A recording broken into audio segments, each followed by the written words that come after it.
Hello and welcome to all my dear students. क्या हाल चाल है बेटा आप लोगों के? कैसे हो आप सब लोग? उम्मीद कर रहा हूं सब बहुत ही बढ़िया होंगे। क्या मेरी आवाज आप लोगों के कानों तक पहुंच रही है? क्या मेरी शक्ल आप लोगों की स्क्रीन पे दिखाई दे रही है? अगर ऐसा है तो फटाफट से आप कमेंट बॉक्स में मुझे बता दीजिए कि सर सब कुछ बढ़िया है, आपकी आवाज भी आ रही है और एकदम बढ़िया। क्या हाल चाल है बेटा आप लोगों के? एक बार बताओ कैसे हो आप सब लोग? उम्मीद कर रहा हूं सब। Good evening to all of you. बेटा मैं आप सब लोगों का एक बार वेलकम करता हूं लक्ष्य जेई 2024 में। जैसा आप लोगों को पता है आज से हम लोग फिजिकल केमिस्ट्री इस सेशन में स्टार्ट करने वाले हैं। एक बार फटाफट से बताओ, देखें मेरी आवाज आ रही है आप लोगों तक? इको हो रहा है? ठीक है ठीक है, अभी बेटा वो ठीक हो जाएगा, कोई प्रॉब्लम नहीं है, उसका कोई इशू नहीं है, कोई इशू नहीं है। ठीक है, हाँ जी। तो बेटा ये जो सेशन होने वाला है, जैसा आप लोगों को पता है कि फिजिकल केमिस्ट्री का फर्स्ट सेशन है। आज हम लोग जो शुरुआत है इसमें कुछ छोटी छोटी ऐसी चीजों के बारे में बात करने वाले हैं जिससे आपका काम अगले पूरे साल भर के लिए बहुत आसान होने वाला है। एक बहुत अच्छा स्कोर आप कैसे कर सकते हो, चाहे वो फिजिकल केमिस्ट्री हो, ऑर्गेनिक हो, इनऑर्गेनिक हो, फिजिक्स हो, मैथ्स हो, कैसे भी हो। जो कुछ ऐसी स्ट्रेटजीज हैं जो हर एक बच्चे के लिए रिक्वायर्ड होती है, इन सारी चीजों के बारे में हम लोग बात करेंगे। और सबसे लास्ट में हम लोग जो चैप्टर है सॉल्यूशंस चैप्टर, इसका शुरुआत करने वाले हैं। कॉन्सेंट्रेशन टर्म, सॉल्यूशन, सॉल्वेंट, इसके बारे में हम लोग आज वाले सेशन में स्टार्ट करेंगे। ठीक है, ऑल राइट। तो सब कुछ बढ़िया है, कोई दिक्कत नहीं है? हाँ जी। तो देखा बेटा, जिन लोगों ने मुझे पहली बार इस प्लेटफॉर्म पे देखा, बहुत सारे बच्चों ने पहले भी देखा हो।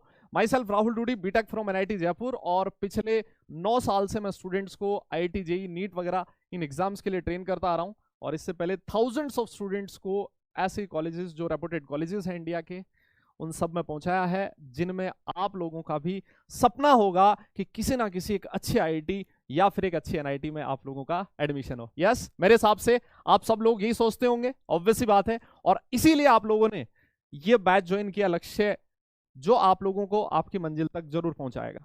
ठीक है, लेकिन इस मंजिल तक पहुंचने के लिए कौन कौन सी चीजें ऐसी हैं जो हमें सर पूरे साल भर करनी है, क्योंकि फर्स्ट सेशन है, इसमें बहुत सारी चीज आप हम लोग ऐसी बातें करने वाले हैं। हर सेशन में नहीं होगी, ऑब्वियस सी बात है ये, है ना। उसमें हम लोग खूब सारी पढ़ाई करेंगे, 2 घंटे का सेशन होगा, हैवी सेशन होने वाला है। लेकिन आज का जो सेशन है थोड़ा सा लाइट रखेंगे, आप लोगों से अपनी बातचीत होगी, और कुछ जो बहुत अच्छे फीचर्स हम लोगों ने आप लोगों के लिए लेके आए हैं, उन सारे फीचर्स के बारे में भी हम लोग इस वाले सेशन में बात करने वाले हैं। ऑल राइट, तो चलिए फिर स्टार्ट किया जाए सेशन।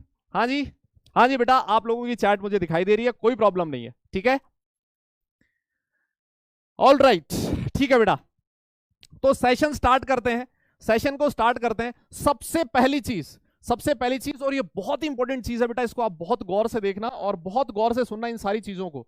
इसमें ऊपर जो हमारा सबसे पहला टॉपिक आज जो मैं आप लोगों के साथ डिस्कस करने वाला हूं कि सर फिजिकल केमिस्ट्री को कैसे पढ़ें कि जिससे हम लोग मैक्सिमम स्कोर कर पाए। देखो, सबसे पहली चीज जब मैं जेई की बात करता हूं ना, तो सबसे ज्यादा स्कोरिंग अगर आप केमिस्ट्री का पार्ट देखोगे तो फिजिकल केमिस्ट्री होता है, क्योंकि उसमें बहुत सारे क्वेश्चंस ऐसे होते हैं बेटा जो डायरेक्ट फॉर्मूला बेस्ड क्वेश्चन होते हैं। अगर आपको फॉर्मूला याद है तो आप डायरेक्ट उस फॉर्मूला लगाओ और आपको सॉल्यूशन मिल जाएगा।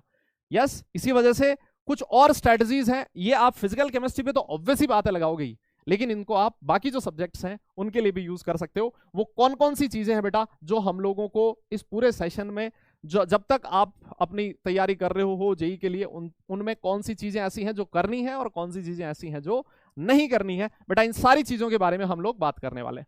ऑल राइट, ठीक है जी, ठीक है बेटा। हाँ, तो सबसे पहली चीज देखो, सबसे पहला पॉइंट गौर से देखना, स्क्रीन पे लिखा है। सबसे पहली चीज जिस पे मैं एम्फेसाइज करता हूं वो है बेटा नोट्स प्रिपरेशन। इस चीज को गांठ बांध लो, अगर आप लोगों ने नोट्स अच्छे से नहीं बनाए तो आप बहुत रिग्रेट फील करोगे जब आप लोगों का एग्जाम होने वाला होगा उससे 1 महीना पहले। एक्चुअली ऑनलाइन टीचिंग जो होती है ना, उसमें सबसे बड़ी प्रॉब्लम यही है मेरे भाई, कि जैसे ही हमें लगता है कि यार इसकी तो पीडीएफ मिल जानी है ना, और पीडीएफ हम लोग एक साथ इकट्ठी कर लेंगे, नोट्स बनाने की जरूरत क्या है? बेटा देखो, नोट्स बहुत ही जरूरी है, अपने नोट्स से पढ़ने का मजा ही कुछ और है ना। बाकी किसी के नोट्स फिर आप बाद में अगर लेते फिरोगे, पीडीएफ वगैरह होती है वो भी इधर उधर हो जाती है। तो सबसे इंपॉर्टेंट चीज है नोट्स बनाओ, अपने शब्दों में नोट्स लिखो, उनसे रिवीजन करने में आपको आसानी रहती है, और आप अपना रिवीजन भी बहुत फास्ट कर सकते हो। सबसे बड़ी चीज ये है ना, किसी और के नोट्स से पढ़ने में मजा नहीं होगा भाई, देखो आपको बहुत टाइम लगेगा। और दूसरी चीज, आपको ये भी नहीं पता होगा कि यार उसने नोट्स किस हिसाब से बनाए, क्योंकि सारी जनता का नोट्स बनाने का तरीका ज्यादा अलग अलग होता है सबका, एक मेथड नहीं है, कोई कैसे लिखता है कोई कैसे लिखता है। आपको दूसरे लोगों के नोट्स नहीं पसंद आएंगे, मैं आपको सीधी सी बात बता रहा हूं, है ना। नहीं तो फिर तो बुक्स में भी लिखा है ना वही सारी चीज यार, मेरी बात समझ रहे हो? तो सबसे पहली चीज, आप लोग केमिस्ट्री की एक अलग से नोटबुक बनाओ, और जिसमें हम लोग डे 1 से जो भी चीज लिखेंगे, नोट्स की एक एक चीज जो मैं यहां स्क्रीन पर दिखाई देगी तुम्हें, वो सारी चीज आपके नोट्स में होनी चाहिए, है ना? ये सबसे पहली चीज। और दूसरी चीज ना यार, जो मैं ये सारी चीजें आपको बोल रहा हूं ना, ये बहुत एक्सपीरियंस के बाद ये सारी चीजें बोल रहा हूं। बहुत सारे बच्चों से हम लोग हर साल मिलते हैं, उन्होंने कौन सी चीज अच्छी करी, कहां पे उन्होंने लैग किया, जब उनसे हम लोग बात करते हैं, उसके बाद ये 5-7 चीजें मैं आप लोगों के लिए लेके आया हूं, जिसको आपको through out the year follow करना है। ऑलराइट, समझ में आ रही पहली चीज? तो बताओ देखें, सारे लोग नोट्स बनाओगे कि नहीं बनाओगे? फटाफट बताओ देखें कि यस सर, हम लोग आज से प्रण लेते हैं कि जो भी चीज आप स्क्रीन पे लिखोगे वो सारी चीज हम लोग अपने नोट्स में लिखेंगे। फटाफट बताओ देखें, क्या क्या ये चीज आप लोग करने वाले हो? यस, हाँ जी, फटाफट बताओ देखें। हाँ, बहुत सारे लोग लिख रहे हैं सर 11th वेस्ट हो गया। कोई बात नहीं, उसके बारे में भी हम लोग बात करेंगे, क्या करना है 12th में, हम कैसे वो जो वेस्ट हो गया पोर्शन उसको ठीक कैसे करना है। यस, बहुत ही बढ़िया बेटा, बहुत बढ़िया, वेरी गुड। तो सबसे पहली चीज, नोट्स प्रिपरेशन सबसे इंपॉर्टेंट चीज है मेरे हिसाब से। अगर जो बच्चा ईमानदारी से नोट्स बनाता है टीचर के, और उसके बाद रिवीजन, अगर नोट्स से, सिर्फ नोट्स से भी रिवीजन करता है, तो वो जेईई मेंस में, एडवांस में एक बहुत अच्छी रैंक ला सकता है। ये मैं अपने पर्सनल एक्सपीरियंस से बोल रहा हूं, क्योंकि जब मैंने तैयारी करी थी तब भी मैंने सिर्फ और सिर्फ नोट्स पे, सबसे ज्यादा एम्फेसाइज नोट्स पे किया था। इसके अलावा बाकी डीपीपीस वगैरह भी इंपॉर्टेंट है, लेकिन सबसे ज्यादा इंपॉर्टेंट होते हैं नोट्स, क्योंकि इसमें जो टीचर आपको पढ़ा रहा होगा ना, वो बहुत सारी बुक्स के क्वेश्चंस एक ही जगह पे इकट्ठे करके लाता है यार। इतनी सारी चीजें आप नहीं पढ़ सकते, आप इतनी सारी बुक्स आप नहीं पढ़ सकते। हम लोगों ने पढ़ी है over the period of time, है ना, और उनमें से जितने भी अच्छे क्वेश्चंस थे अलग अलग टाइप के, वो हमारे नोट्स में इंक्लूड होते हैं। इसी वजह से मैं कहता हूं बेटा, नोट्स प्रिपरेशन सबसे इंपॉर्टेंट चीज है। पहली चीज, इस बात को गांठ मान लेना और कसम खा लेना कि भूलोगे नहीं, है ना? और वो कसम मेरी तो नहीं खाना, तुम अब देख लेना किसकी खाने वाले हो अपने हिसाब से, ठीक है दादा? और मेरी मत खाना, है ना? हाँ चलो, फिर उसके बाद देखो, जो भी चीज आप लोगों ने पढ़ी है, जो भी चीज आप लोगों ने पढ़ी है, ये गोल्डन रूल है, देखो, रिविजन विद इन 24 आवर्स। 24 घंटे में उस चीज को रिवाइज करना जरूरी है ना? ये एक स्टडी बताती है कि इंसान जो 24 घंटे में किसी भी पढ़ी हुई चीज को रिवाइज कर लेता है, जो बच्चा, उसका रिटेंशन काफी लंबे टाइम तक रहता है, ठीक है? हाँ, तो बेटा ये सबसे इंपॉर्टेंट चीज है। आपने जैसे ही आपकी क्लास खत्म हुई, उसके 24 आवर्स में आपको उस चीज को रिवाइज करना है, चाहे कैसे भी हो, किसी भी हालत में। जब आपने नोट्स बना लिए ना, तो आपका रिवीजन काम बहुत आसान हो जाएगा, है ना? तो बेटा रिवीजन पे बहुत फोकस करना है। जो भी आपको क्लास में टीचर करवाता है, नोट्स आपने बनाए, जैसे आपकी क्लास खत्म हुई उसके बाद आप, वैसे तो घर पे ही रहोगे, है ना, घर पे हो आप, खाना वाना आपने खाया, उसके बाद आप लोग बैठो, जो भी टीचर ने क्लास में लिखवाया, फॉर्मूला लिखवाया, उसको एक बार खुद से वापस लिखो। जो भी क्लास में क्वेश्चन डिस्कस हुए हैं, उनको खुद से क्वेश्चन वापस करो, है ना? और अगली क्लास में आने से पहले पिछली क्लास का रिवाइज करके आओ।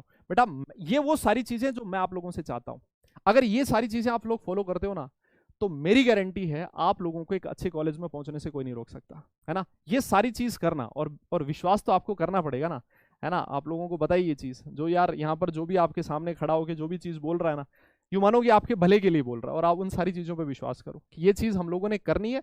कोई इफ एंड बट नहीं चलेगा उसमें, अपना दिमाग नहीं लगाना। मैं आपको पहले भी उसमें ओरिएंटेशन सेशन में भी हम लोगों ने बात करी थी कि अपना दिमाग यूज कम करना है, जो आपको टीचर जैसे जैसे बताता जाए वैसे वैसे आपको करते जाना है, ठीक है?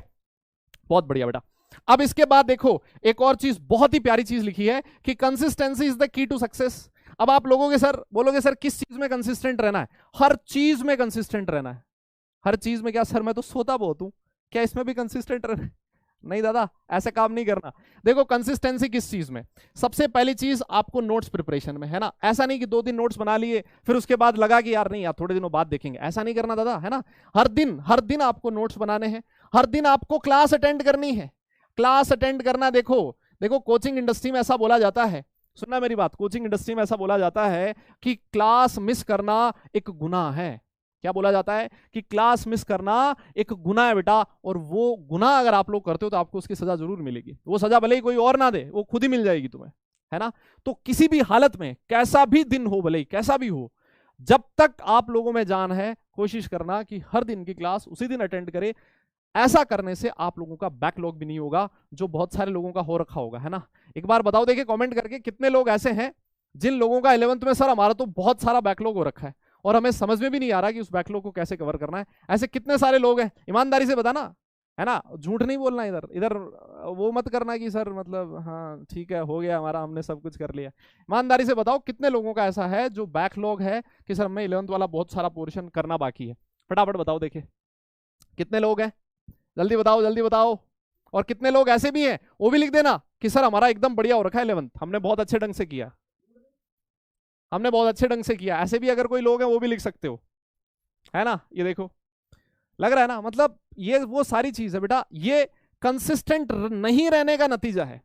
कंसिस्टेंट नहीं रहने का नतीजा है कि हम लोग नोट्स ढंग से नहीं बनाते, है ना, 2 दिन बनाए 2 दिन नहीं बनाते, फिर उसके बाद रिवीजन हम लोग टाइमली नहीं करते, इसके अलावा क्वेश्चंस की प्रैक्टिस हम लोग टाइमली नहीं करते। जब कंसिस्टेंसी की बात आती है तो उसमें हर एक चीज इंक्लूड होती है, सिर्फ क्लास अटेंड करना सफिशिएंट नहीं है मेरे भाई, ये पहली चीज अपने दिमाग में रख लेना। बहुत सारे लोगों की गलतफहमी होती है कि प्लस क्लास तो अटेंड कर ली भाई, और क्या करना है, क्लास ले ली एकदम बढ़िया ढंग से, कोई फायदा नहीं उसका। सिर्फ क्लास अटेंड करने से कुछ काम नहीं चलेगा, हमें नोट्स भी बनाने पड़ेंगे, क्लास भी अटेंड करनी पड़ेगी, क्वेश्चंस प्रैक्टिस भी करनी पड़ेगी। देखो अगला जो पॉइंट मैंने लिखा रेगुलर क्वेश्चन प्रैक्टिस, ये भैया हिस्ट्री नहीं है, ये भूगोल नहीं है, ज्योग्राफी नहीं है कि जिसमें पता लगा लिया कि इंडिया के पड़ोसी देश कौन कौन से हैं, है ना, हुमायूं का बाप कौन था, हुमायूं का बेटा कौन था, उसकी कितनी बहू थी, कितने बच्चे थे। ऐसी चीजें थोड़ी ना पूछी जाती है यार, हम लोग जेई के लिए प्रिपरेशन कर रहे हैं ना, और दुनिया के सबसे टफ एग्जाम में और इसकी गिनती होती है, तो उसमें जो चीजें पूछी जाएगी कॉन्सेप्चुअल आएंगी, और कॉन्सेप्चुअल चीजें आप तभी सॉल्व करवाओगे मेरे भाई जब आप लोगों ने रेगुलर क्वेश्चंस की प्रैक्टिस करी होगी, पेन घिसा होगा घर पे, है ना, बहुत सारी रफ कॉपी आप लोगों ने ढेर लगा रखी होंगी ना, तब जाके जेई में अच्छी रैंक आती है मेरे भाई। क्योंकि आप लोग सोचो 7-8 लाख लोग एग्जाम देते हैं इस जेई का, और गिनी चुनी सी सीट्स होती हैं, है ना। अगर ऐसे लोगों से तुम्हें कंपीट करना है तो ऑब्वियस ही बात है जो लोग बाकी नहीं कर रहे ना, उससे हमें बहुत कुछ अच्छा करना पड़ेगा। यस, हमेशा जो ज्यादा पढ़ेगा, ज्यादा मेहनत करेगा, सीधी सी बात है भैया, वो एग्जाम में अच्छा करेगा, ऐसी प्रोबेबिलिटी मैक्सिमम होती है ना। और जिस दिन जब बाकी लोग पढ़ रहे हो और तुम लोग सो रहे हो ना, तो जो लोग पढ़ रहे होंगे और जिस दिन वो तुमसे मिलेगा ना, वो तुम्हें हरा देगा, इस बात को याद रखना, है ना।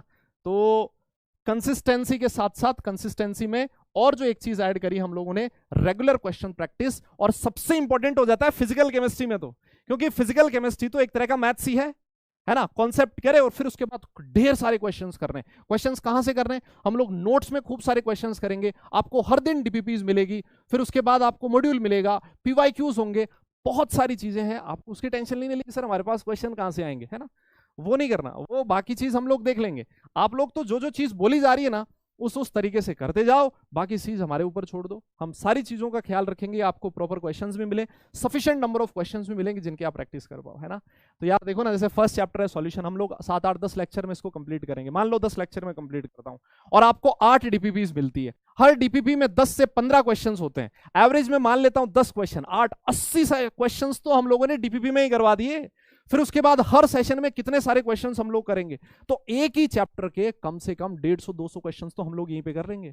फिर उसके बाद आप घर पे भी क्वेश्चंस की प्रैक्टिस करोगे, मॉड्यूल में भी होंगे, सो बहुत सारे हम लोग हंड्रेड्स ऑफ क्वेश्चंस एक ही चैप्टर के करने वाले हैं, लेकिन वो आपको करना पड़ेगा, है ना। ये सिर्फ मैं सारी चीजें बोल रहा हूँ, ये सारी आइडियल चीजें बेटा, ये सारी चीजें आपको खुद से इंप्लीमेंट करनी है, करने वाले आप लोगों को, बताने वाले हम लोग हैं ना। किसी भी बच्चे की सक्सेस में मुझे लगता है कि जो सबसे मैक्सिमम कंट्रीब्यूशन होता है वो खुद का होता है। टीचर का रोल 20-25-30% के आसपास ही रहता है, वो गाइड करता है, वो समझाता है, लेकिन जो बच्चा उसको फॉलो करता है ना, वो अच्छी कॉलेज में जाता है। देखो सीधी सी बात ही है ना। यस, ऑल राइट, बहुत बढ़िया बेटा, ओके। हाँ कोई बात नहीं बेटा, कुछ लोग लिख रहे हैं सर मॉड्यूल नहीं है, वैसे आप मॉड्यूल ले भी सकते हो, और मॉड्यूल नहीं भी है इसके अलावा भी आप लोग बहुत सारी तरीके से क्वेश्चंस वगैरह प्रैक्टिस कर सकते हो, वो हम लोग बताएंगे ना, सेशन जैसे जैसे चलते जाएंगे हर चीज आपको बताई जाएगी, हर एक इन्फॉर्मेशन आपको दी जाएगी, आपको इन्फॉर्मेशन की कमी नहीं होगी, सिर्फ ये बात होगी कि सर अच्छा कैसे करें क्या करें, है ना, और सर टाइम नहीं मिल पा रहा, ये सारी चीजों की यहाँ पर कमी आएगी। आपकी इन्फॉर्मेशन आपके पास हमेशा रहेगी, आप उसमें कभी भी कंप्लेंट नहीं कर सकते कि सर हमारे पास तो ये चीज नहीं थी, ये होती ना तो सर हम लोग बहुत अच्छा कर सकते थे, नहीं। पीडब्ल्यू इस चीज में विश्वास रखता है, अफोर्डेबल एजुकेशन, साथ साथ अफोर्डेबल का मतलब ये नहीं कि किसी चीज में कटौती हो, नहीं, हर चीज आपको इस बैच के साथ मिलेगी, है ना। और बहुत सारे फीचर्स भी हम लोगों ने ऐड किए हैं, वो भी आपको अभी दिखाने वाले हैं थोड़ी देर में, ठीक है। और देखो भैया रामबाण देख लो, ये वाला पीवाईक्यूज, पीवाईक्यूज का मतलब समझते हो ना दादा, पीवाईक्यू समझते हो ना, पीवाईक्यूज मतलब प्रीवियस ईयर के क्वेश्चंस। सर ये क्यों करने जरूरी है, ये थोड़े ना आएंगे हमारे एग्जाम में दादा, ये इसलिए करने जरूरी है क्योंकि इससे आइडिया लगता है हमें कि किस तरह के क्वेश्चंस एग्जाम में पूछे जाते हैं। ये हमारा कॉन्फिडेंस बिल्ड करने के लिए बहुत ही यूजफुल होता है। और कई बार तो अगर मैं जेई एडवांस की तो नहीं कर रहा मैं बात, जेई मेंस की अगर बात करें ना, तो जेई मेंस में कभी कभी क्वेश्चन रिपीट भी होता है मेरे भाई। हाँ, इस बात को नोट कर लो, जेई मेंस में क्वेश्चंस रिपीट भी होते हैं। हो सकता है कई बार डायरेक्ट क्वेश्चन रिपीट हो जाए, जैसे इनऑर्गेनिक केमिस्ट्री वगैरह में फिजिकल में डेटा चेंज कर दिया, हल्का सा क्वेश्चन रिपीट हो जाता है। और ऐसे में आपको बहुत सारे एग्जांपल दिखवाने वाला हूं जब हम लोग पीवाईक्यूज करेंगे। ये हम लोग सेशंस में भी करेंगे।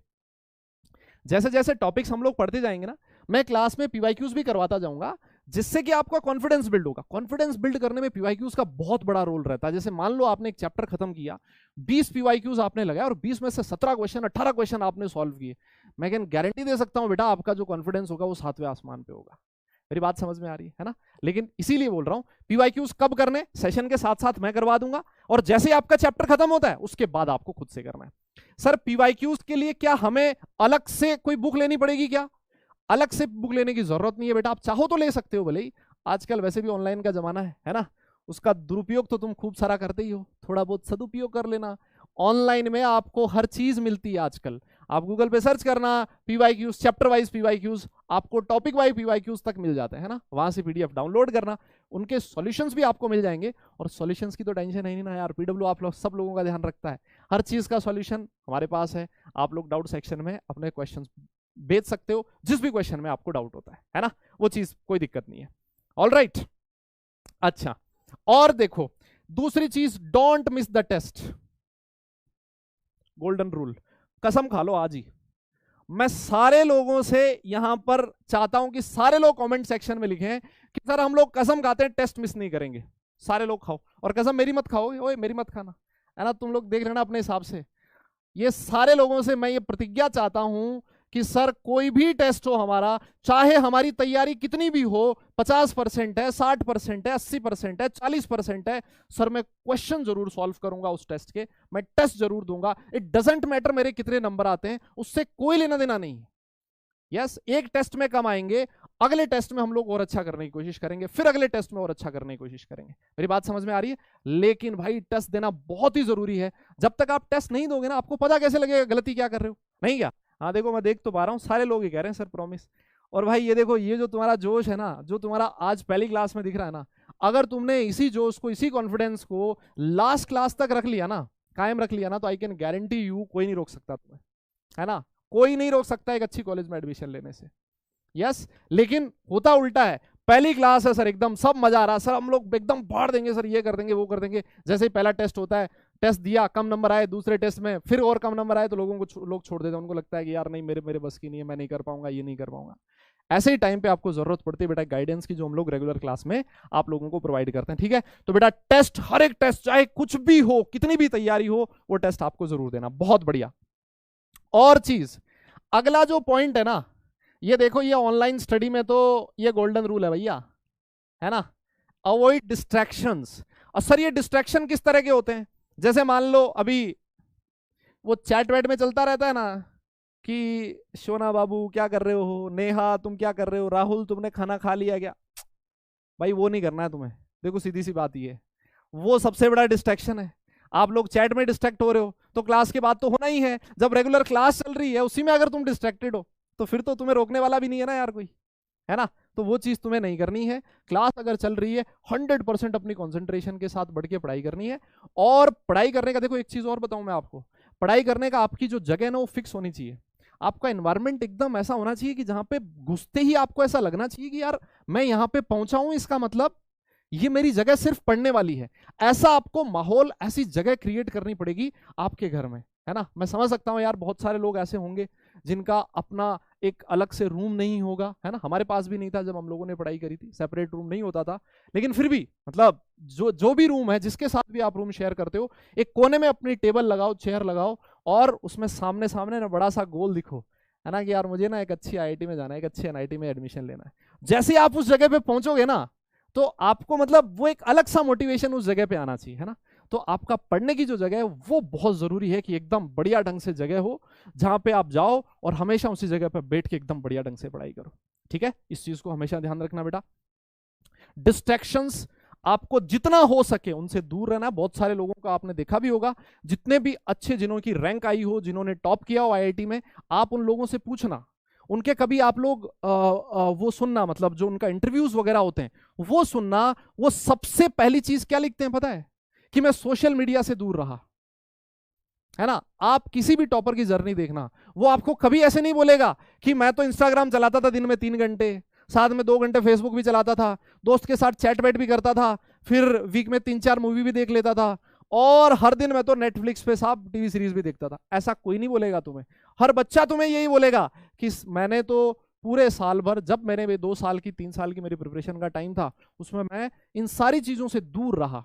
है ना? मैं मानता हूं बेटा बहुत मुश्किल है, जब आप फोन में पढ़ाई करते हो बहुत सारी चीजें उसमें साथ साथ चलती रहती है, बट स्टिल, है ना, ये तो एक तपस्या है ना यार, जैसे मैं हमेशा बोलता हूँ, ये तपस्या है। मतलब 1 साल आपका चला गया, 1 साल और है आपके पास, और इसमें जो अपने आप को इन सारी चीजों से दूर रख लेगा वो बहुत कुछ अच्छा कर लेगा। है ना? अगर आप लोग इस चीज में फंस जाओगे ना, डिस्ट्रैक्शन वाली चीज में, तो जो बाकी चीजें वो नहीं कर पाओगे, बाकी कुछ भी नहीं हो पाएगा फिर। है ना? और मैं फिर गारंटी दे रहा हूं, जब आप लोगों का एग्जाम आएगा ना, उस दिन तुम्हें रिग्रेट फील होगा। रिग्रेट हमेशा रहेगा। जो बच्चा पूरा साल बर्बाद करता है ना, वो बाकी लोगों से तो झूठ बोल सकता है यार, लेकिन खुद से थोड़ी ना झूठ बोल सकता है। उसके दिमाग में ये एग्जाम से पहले रिग्रेट जरूर होगा कि यार मैंने अपना पूरा साल बर्बाद कर दिया। है ना? आपके माँ बाप हैं, है ना, आपके पेरेंट्स हैं, आपके भाई बहन हैं, हमेशा आप लोगों को उन्होंने, समझ सकता हूं बहुत सारे लोगों की फाइनेंशियल कंडीशन भी बहुत अच्छी नहीं होगी, कुछ की एवरेज होगी, कुछ की अच्छी भी होगी, लेकिन सब पेरेंट्स का सपना होता है कि यार मेरा बच्चा जेई के लिए तैयारी कर रहा है ना, तो कोई अच्छी कॉलेज में जाएगा वो। है ना? और आप लोगों का भी बहुत बड़ा मोटिवेशन, बहुत सारे बच्चों का ये भी होगा कि यार मैं अच्छी कॉलेज में पहुंच के मेरी जो फैमिली है, मेरे जो पेरेंट्स हैं, उनको मैं ये जो लाइफ है उनसे कुछ बेटर देना चाहता हूं। है ना? ये आप लोग सोच रहे होंगे ना, आई गेस मेरे हिसाब से मैक्सिमम बच्चे इसीलिए आए होंगे। है ना? तो वो चीज आप कैसे कर पाओगे बेटा, अगर आप इन सोना बाबू, गर्लफ्रेंड, बॉयफ्रेंड, मूवीज, इन सारी चीजों, चैट वैट के चक्कर में फंस जाओगे ना यार, तो यार ये तो उम्र भर का लफड़ा हो जाएगा ना यार। और अगर तुमने 1 साल ईमानदारी से पढ़ाई कर ली, तो तुम सोचो बाकी चीजें तुम्हें सब मिल जाएगी। कॉलेज में जाने के बाद हर चीज मिलेगी यार, हर चीज का तुम लुफ्त उठाना, वहां हर चीज के मजे लेना। लेकिन अभी मेरी आप लोगों से रिक्वेस्ट यही है कि 1 साल ये जो तुम्हारे सामने है, एकदम जी जान लगा दो इसमें। है ना? और जिस दिन तुम्हारा एग्जाम हो, जिस दिन तुम्हारे एग्जाम का रिजल्ट आए, ऐसा रिग्रेट ना हो कि काश अगर मैं थोड़ी सी और मेहनत कर लेता ना, साला मेरी और अच्छी कॉलेज आ जाती, मैं अच्छी कॉलेज में पहुंच जाता, अच्छी एनआईटी में पहुंच जाता, अच्छी ब्रांच मिल जाती मुझे। ऐसा रिग्रेट अगर आप लोगों को ना होना उस दिन, तो आई कैन गारंटी उस दिन भले ही तुम्हारी रैंक अच्छी ना आए, तुम लाइफ में बहुत कुछ अच्छा करोगे। लेकिन ये कब नहीं होगा? जब हम लोग अपनी तरफ से 100% देंगे। हर दिन तुम्हें ये लगना चाहिए कि यार ये मैं मैक्सिमम चीज आज इतना ही मैं पढ़ाई कर सकता था, वो मैंने करी। और मैं तो ये भी नहीं बोलता हूं, है ना, मैं तो ये भी नहीं बोलता हूं कि सिर्फ और सिर्फ आप पढ़ाई करो, आप सारी दुनियादारी छोड़ दो, मैं ये नहीं कहता हूं। आप रेगुलर पढ़ाई करो, ये सबसे बड़ी चीज है। कंसिस्टेंसी सबसे बड़ी जरूरी चीज है। और अगर जो बच्चा कंसिस्टेंट रहता है ना, वो हर काम करता है, वो अपनी फैमिली को भी टाइम देता है, वो थोड़ा बहुत अपने फ्रेंड्स को भी टाइम देगा, अच्छे जो फ्रेंड्स है उसके, अच्छा जो फ्रेंड सर्किल है उसका, जिसमें वो लोग कुछ अच्छी चीज डिस्कस करते हैं, कुछ टॉपिक डिस्कस करते हैं कि यार मेरा ये स्ट्रांग है, मेरा ये वीक है, ये सारी चीजों का डिस्कशन होता है ना? मैं आप लोगों को एक लाइव एग्जाम्पल देता हूं, है ना, एक बहुत ही शानदार एग्जाम्पल, कि अगर पढ़ने वाले बच्चों का एक ग्रुप अच्छा हो तो वो ग्रुप कितना इंपॉर्टेंट होता है। जिन लोगों को मैं जानता हूं, 5 बच्चे थे, 5 बच्चे अलग अलग स्टेट के, एक जगह वो कोचिंग करने आए, एक ही इंस्टीट्यूट में उन्होंने एडमिशन दिया, उन 5 बच्चों की दोस्ती हुई। नीट के बच्चे थे, सुनना, उन 5 बच्चों की दोस्ती हुई, और उन 5 बच्चों ने पूरे 2 साल साथ पढ़ाई करी, एक साथ बैठ के डिस्कस करना, जो भी प्रॉब्लम्स है आपस में एक दूसरे से पूछना, ये सारी चीज उन्होंने 2 साल तक हेल्दी कंपटीशन जिसको बोलते हैं, एक दूसरे के साथ कंपीट किया। और आपको विश्वास नहीं होगा, उन 5 बच्चों की नीट में ऑल इंडिया रैंक अंडर 100 थी। अब बताओ कितना बड़ा हम बोलते हैं ना कि यार 4 लोग बैठ के पढ़ाई थोड़ी ना कर सकते हैं, वो गप्पे ही मारेंगे, ऐसी हमारी कॉमन थिंकिंग होती है ना ऐसा, लेकिन ऐसा है नहीं महाराज। है ना? वो 5 बच्चे एक साथ बैठ के पढ़ाई करते थे, पूरे 2 साल उन्होंने मेहनत करी, और 5 बच्चों की ऑल इंडिया 100 रैंक। बताओ, इसका मतलब हमारा अगर हमारा ग्रुप अच्छा हो, सर्कल अच्छा हो, जिसमें हम बहुत अच्छे लोगों के साथ बैठ के पढ़ाई करते हो, तो कुछ भी मुश्किल नहीं है यार। जो हमारा कलीग हमें सिखा सकता है ना, हमारा दोस्त जो हमें सिखा सकता है, हो सकता है वो टीचर भी ना सिखा पाए आपको। तो इस चीज को हमेशा ध्यान रखो। डिस्ट्रैक्शन तब हो जाता है जब हम लोग 5 लोग बैठ के फिजिक्स, केमिस्ट्री, मैथ्स की बात ना करके कुछ और चीज की बात करते हैं। है ना, कि साला अरे वहां पे तो वो इंडिया पाकिस्तान का लफड़ा चल रहा है कुछ, है ना, वो इंडिया को ऐसे कर देना चाहिए उसको, वो विराट कोहली आजकल बड़ा यार शतक वतक नहीं आ रहा उसका, है ना, फेल हो गया वो। इन सारी चीजों के बारे में डिस्कशन नहीं करना, पढ़ाई पे ध्यान दो बेटा, है ना। सबसे बड़ी चीज कहने का मतलब ये है, आपका जो मैक्सिमम टाइम है वो सिर्फ और सिर्फ पढ़ाई के लिए जाना चाहिए, है ना, वो चीज डिस्ट्रैक्शंस का मतलब यहां पर ये है। अच्छा जी, और सबसे लास्ट चीज, ये सुनते ही ना, ये सुनते ही बहुत सारे लोगों को मजा आने वाला है कि हाँ सर ये पते की बात बोली आप लोगों ने, है ना, स्लीप वेल। देखो ये सिर्फ इसलिए है, यहां पर स्लीप वेल का मतलब ये नहीं है कि सर 10-10 12-12 घंटे की नींद निकाल रहे हैं, है? ऐसा नहीं है मेरे भाई। देखो वैसे तो ये जब नींद की बात होती है तो ये सबका बॉडी क्लॉक अलग अलग तरीके से बिहेव करता है ना। कुछ लोग 7 घंटे सोने से काम चल जाता है, कुछ लोग 8 घंटे, है ना, कुछ लोगों का तो 9-10 घंटे में भी काम नहीं चलता।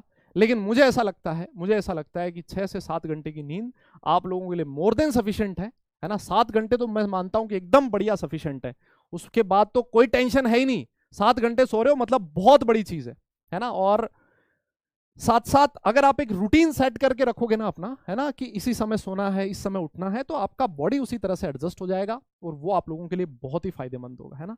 क्योंकि अच्छी नींद लेना बहुत जरूरी है। अगर आप लोग रात भर नहीं सोए हो, फोन में लगे हो, चैट कर रहे हो, ये कर रहे हो, वो कर रहे हो, या फिर बहुत लेट नाइट तक पढ़ाई कर रहे हो, तो अगले दिन आपकी परफॉर्मेंस में वो इफेक्ट डालेगा, ठीक है। तो थोड़ा सा इस चीज को मैनेज करके चलो कि 6 से 7 घंटे की नींद आप लोगों के लिए सफिशिएंट है। मैं अगर अपनी बात करूं, जब मैंने अपने टाइम पे पढ़ाई करी थी तो मैक्सिमम 6 आवर्स मैं 6 घंटे सोता था। इससे ज्यादा मैं कभी, मुझे याद भी नहीं है, कभी तो उससे भी कम होता था, है ना। तो 6 घंटे मेरे लिए सफिशिएंट था। हो सकता है आप लोगों के लिए 6 ना हो, किसी के लिए 7 हो, लेकिन कोशिश करना कि उससे ज्यादा ना हो यार। कोई 8-9 घंटे सोता है ना, तो आप सोच के देखो ना, दिन में 24 घंटा होता है, 8 घंटा तुमने सोने में निकाल दिया, साला 1/3 टाइम तो तुम सो रहे हो। अपनी लाइफ का 33% तो सोने में निकाल रहे हो ना तुम, है ना। जीवन में बहुत सारी चीजें तो करनी है ना हमें, सिर्फ सोना ही तो थोड़ी है। यस, बहुत बढ़िया, ऑल राइट, हाँ जी, वेरी गुड बेटा। तो इस चीज का ध्यान रखें, थोड़ी इंपॉर्टेंट चीज है, सोने का ध्यान रखें। और एक चीज मैं आपको बता देता हूं, देखो, अच्छा एक बात बताओ, आप लोगों का जो एग्जाम है ना वो कितने घंटे का है बताइए। बहुत सारी जनता ऐसी भी होगी कि जिसको ये भी नहीं पता होगा एग्जाम कितने घंटे का। दादा कितने घंटे एग्जाम देना है तुम्हें जेई का, जल्दी बताओ, एक बार कमेंट करके बताना जरा। हाँ, अरे भाई कितने घंटे का एग्जाम है? जेई मेंस की बात कर रहा हूं मैं, जेई मेंस का, ये तो पता है ना तुम्हें। 3 घंटे का एग्जाम है। बहुत बढ़िया, बहुत बढ़िया, क्या बात है भाई, एकदम बढ़िया, जबरदस्त। अबे तुम्हें बहुत बड़ी चीज पता है बहुत बड़ी बात पता है भाई तुम्हें। 3 घंटे का एग्जाम है, वेरी गुड। कोई कोई 6 भी लिख रहा है। अबे मेंस का 6 घंटे का नहीं होता भाई, ओ भाई 3 घंटे का होता है। हाँ, तो 3 घंटे का एग्जाम है। सुनना आप, देखो एक बहुत ही साइंटिफिक चीज है ये। आप लोगों को 3 घंटे का एग्जाम देना है और 3 घंटे में 100% कॉन्सेंट्रेशन के साथ एग्जाम लिखना है। क्योंकि जहां कॉन्सेंट्रेशन हटी, दुर्घटना घटी। 3 × 2 6 होना चाहिए, वो 5 हो जाएगा एग्जाम में। होता है ना ऐसा, जिसको आप सिली मिस्टेक्स कहते हो। वो क्यों होती है? क्योंकि हम लोग उस टाइम पे कॉन्सेंट्रेट नहीं कर पाते। तो सर क्या करें? 3 घंटे का एग्जाम। अब एक चीज सोच के देखो, आप लोग इस पूरे साल भर में कभी आप लोगों ने 3 घंटे की सीटिंग करी नहीं पढ़ते टाइम। सोच के देखो एग्जाम्पल, कि सर हमने तो 3 घंटे कभी एक साथ पढ़ा ही नहीं। तो यार अगर 3 घंटे तुम पूरे साल भर कभी नहीं पढ़ा, तुमने अपने जीवन में 3 घंटे एक साथ बैठ के पढ़ाई नहीं करी, तो उस एग्जाम वाले दिन 3 घंटे के फुल कंसंट्रेशन के साथ उस पेपर को कैसे अटेम्प्ट करोगे? ये बात लॉजिकल है कि नहीं है? तुम लोग खुद सोच के बताओ। तो यहां से क्या सीखने को मिलता है? यहां से यह सीखने को मिलता है कि हमें अपनी पढ़ाई का जो टाइम है, अपनी जो सिटिंग है, वो धीरे धीरे धीरे धीरे धीरे धीरे धीरे धीरे 3 घंटे तक पहुंचानी है। और कोशिश करनी है 3 से भी ज्यादा हो जाए, है ना। 3 घंटे से ज्यादा एक साथ बैठ के एग्जाम देना है फुल कंसंट्रेशन के साथ। और उसकी तुम्हें मेहनत करनी पड़ेगी बेटा, प्रैक्टिस करनी पड़ेगी। अगर ये चीज जिस दिन तुम कर लोगे ना, उस दिन देखना तुम्हारी जो सिली मिस्टेक्स एग्जाम में, जो कैलकुलेशन एरर जिसको आप कहते हो, वो तुम्हारी बहुत मिनिमम हो जाएगी, बहुत कम हो जाएगी। बात समझ में आ रही मेरी? तो ये 3 घंटे की सिटिंग है ना। बहुत सारे लोग तो ये भी बोलेंगे, सर हमारे 3 घंटे छोड़ो, 30 मिनट भी नहीं है अभी। कोई बात नहीं बेटा, 30 मिनट भी नहीं है, कोई दिक्कत नहीं है, लेकिन इसको बढ़ाना है, कोशिश करनी है। जैसे मान लो आज आधा घंटा एक साथ बैठ के पढ़ाई कर रहे हो ना, तो 1 वीक बाद वो 1 घंटा होना चाहिए, है ना। वो 2 वीक बाद 1.5 घंटा होना चाहिए। ऐसे करते करते 1-1.5 महीने बाद आपकी जो सिटिंग है वो लगभग 3 घंटे की होनी चाहिए।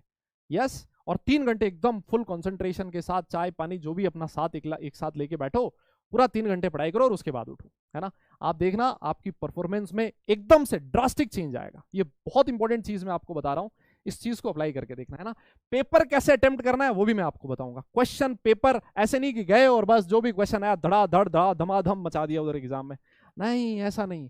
पेपर अटेम्प्ट करने का भी एक तरीका होता है बेटा, वो भी मैं आप लोगों के साथ शेयर करूंगा कि क्वेश्चन पेपर को कैसे हम लोग अटेम्प्ट करें कि जिससे हम लोग अच्छे क्वेश्चन छूटे ना और कोई भी हमारा ऐसा क्वेश्चन आता हुआ क्वेश्चन गलत ना हो। ये सारी चीजों के बारे में भी हम लोग आगे बात करेंगे, लेकिन अभी इस सेशन में जो चीज मैंने बताई है ना, उस चीज पे अमल कर लो यार। और ना देखो 3 चीज है जिस पे विश्वास रखो। कहीं पर भी लाइफ में कहीं पर भी सक्सेस होने का जो सबसे इंपॉर्टेंट चीज है ना, विश्वास। 3 चीजों पे। किस किस पे? सबसे पहली चीज अपने आप पे, है ना, कि यस मैं कर सकता हूं। ये जेईई का एग्जाम देने जा रहे हो, जब तक तुम्हें खुद पे विश्वास नहीं है ना कि यार यहां मैं कर सकता हूं, तब तक कोई दूसरा विश्वास नहीं करेगा। दुनिया तो वैसे विश्वास नहीं करती, है ना। आधी दुनिया तो मैं नकारा समझती है, तुम्हारे पड़ोसी समझते होंगे, तुम्हारे रिश्तेदार समझते होंगे, अबे इसका क्या होगा, कुछ नहीं होगा इसका, होता है ना ऐसा। तो कम से कम तुम्हें खुद पे विश्वास होना चाहिए कि हाँ यार मैं जेईई मटेरियल हूं। और बिलीव मी, जो लोग जेईई में जाते हैं, अच्छा स्कोर करते हैं, वो दुनिया के किसी कोने से नहीं आए हुए होते। तुम्ही में से बहुत सारे लोग ऐसे होंगे, तुम्हें में से लगेगा यार ये तो मेरे साथ ही बैठता था, इतना होशियार तो नहीं था ये, फिर भी कैसे अच्छा कर गया, इतनी अच्छी रैंक कैसी आ गई, क्योंकि पूरे साल भर उसने कंसिस्टेंटली मेहनत करी, है ना। तो पहली चीज आप खुद पे विश्वास रखो, और ऐसा माहौल मत बनाओ अपने चारों तरफ कि यार ये बहुत मुश्किल है ना, मैं तो इतना ही कर सकता हूं, मेरी रैंक 10,000 में ही आ सकती है, मैं तो 5,000 के लायक नहीं हूं, मैं तो 1,000 के लायक नहीं हूं। अपने लिए ऐसा माहौल मत बनाओ। जब अपना डेमो हुआ था ना, उसमें मैंने एक बहुत 2 लाइन आपको बहुत काम की चीज सुनाई थी, याद है तुम्हें? जिन लोगों ने वो डेमो सेशन देखा है, उसमें मैंने कहा था कि तजुर्बा बता रहा हूं दोस्त, ये डर, ये दर्द, ये गम जो भी है बस तेरे अंदर है। सुनना, बहुत काम की चीज है। लाइफ में कभी भी डिमोटिवेट फील करो, इन 2 लाइन को जरूर याद रखो कि तजुर्बा बता रहा हूं दोस्त, ये डर, ये गम, ये दर्द जो भी है बस तेरे अंदर है। अपने बनाए पिंजरे से बाहर निकल, फिर तू भी एक सिकंदर है ना। हम लोग कई बार अपने लिए एक पिंजरा बना लेते हैं कि यार मैं तो सिर्फ इसी चीज के लिए बनाऊं, मैं इससे अच्छा नहीं कर सकता, मैं इससे अच्छी रैंक मेरी नहीं आ सकती, है ना। वो हम लोग ही अपने लिए माहौल बना लेते हैं, और 2-4 नकारा दोस्त भी मिल जाते हैं अपने, है ना। वो भी बोलते हैं अबे यार ये तो बहुत फालतू की चीज है यार, ये हमसे मतलब नहीं हो पाएगा, है ना। ऐसी चीज आप लोगों को नहीं करनी। और इन सारी चीजों के, हाँ, तो जैसे मैंने आपसे कहा ना, विश्वास खुद पे होना चाहिए, पहली चीज वो आप लोग करो। दूसरा, विश्वास होना चाहिए जो तुम्हारी स्क्रीन पे भी दिखाई दे रहा है ना, जो भी टीचर, है ना, मैं जरूरी नहीं कि मैं सिर्फ फिजिकल केमिस्ट्री की बात कर रहा हूं, जो भी जिससे भी तुम लोग सीखते हो उस पे विश्वास, है ना। ये जरूरी है। अगर आपके मन में कोई डाउट है ना, तो आप उससे कुछ नहीं सीख पाओगे, है ना। द्रोणाचार्य के बहुत सारे शिष्य थे, अर्जुन तो एक ही बना ना, क्यों? क्योंकि उसको विश्वास था कि जो उसका टीचर, उसका गुरु उसको जो चीज सिखा रहा है, वो उसको बाकी लोगों से बहुत आगे लेके जाएगा। जिस दिन तुम्हारे मन में किसी के लिए डाउट पैदा हो गया, उस दिन समझ लेना तुम लोग डाउनफॉल की तरफ जा रहे हो, है ना। यहां पर जो भी टीचर खड़ा होगा ना, वो अपना 100% देगा। तुम्हें पता भी नहीं है कि एक क्लास के लिए टीचर कितनी मेहनत करके आता होगा, है ना। तो उस पर कभी शक नहीं करना, है ना। जो वो चीज तुम्हें लिखवा रहा है, जो चीज तुम्हें पढ़ा रहा है, इसका मतलब वही तुम्हारे काम की है। ज्यादा इधर उधर दिमाग मत लगाना। आजकल ऑनलाइन का जमाना है, हर कोई डिस्ट्रैक्ट हुआ फिर रहा है ना। कोई कहां पे जा रहा है, कोई कहीं पे जा रहा है, ऐसा नहीं करना आपको, ठीक। और तीसरी चीज, विश्वास, फिर ऊपर वाले पे। अगर इन 2 चीजों पे विश्वास है ना तुम्हें, तो फिर ऊपर वाला सब कुछ ठीक करेगा तुम्हें, है ना। तो ये सारी चीजों का तुम्हें ध्यान रखना है। तो ये सारी चीजें बेटा मैंने आपको बता दी, और ये लाइन को याद रख लो हमेशा जीवन में कि आप हर टाइम मोटिवेट नहीं रह सकते। You will never always be motivated. ऐसा दुनिया में कोई इंसान है ही नहीं जो 24 घंटे मोटिवेटेड रहता हो, लेकिन अच्छा वही करता है। So you must learn to be disciplined. आप लोगों को डिसिप्लिन्ड होना पड़ेगा, क्योंकि अगर आप डिसिप्लिन्ड हो तो अगर कहीं पर आप मोटिवेट नहीं भी हो किसी टाइम पे, तब भी आप उस फेज से बाहर निकल जाओगे, है ना।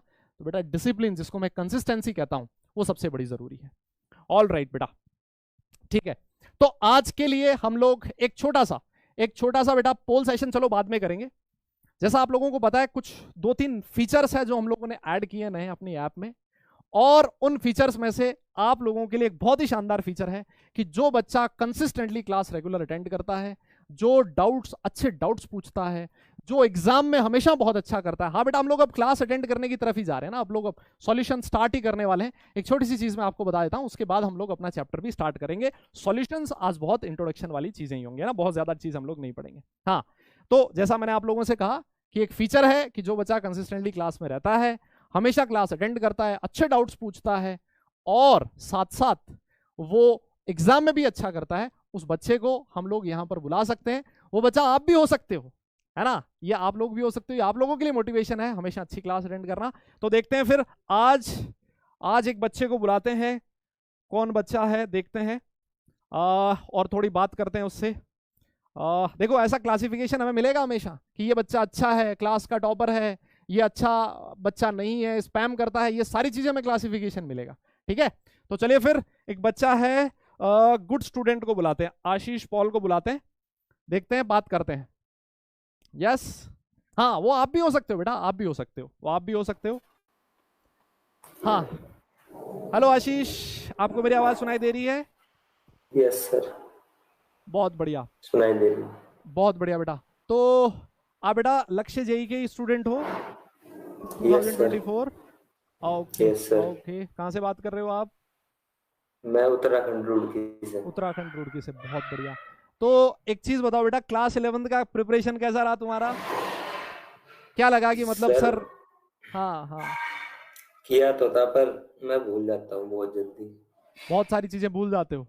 यस, हाँ। ये बेटा आप लोगों के साथ भी ऐसी बहुत प्रॉब्लम होगी कि हम चीज पढ़ते हैं लेकिन उसको भूल जाते हैं। वो सारी चीज हम लोग क्लास में बात करेंगे, 24 आवर्स में रिवीजन करना है जिससे कि हम लोग उस चीज को रख पाए बहुत लंबे टाइम के लिए, है ना। ऑल राइट, जी तो सर। अभी बेटा कितना पढ़ाई करने का क्या रूटीन है, कितना पढ़ाई करते हो दिन में?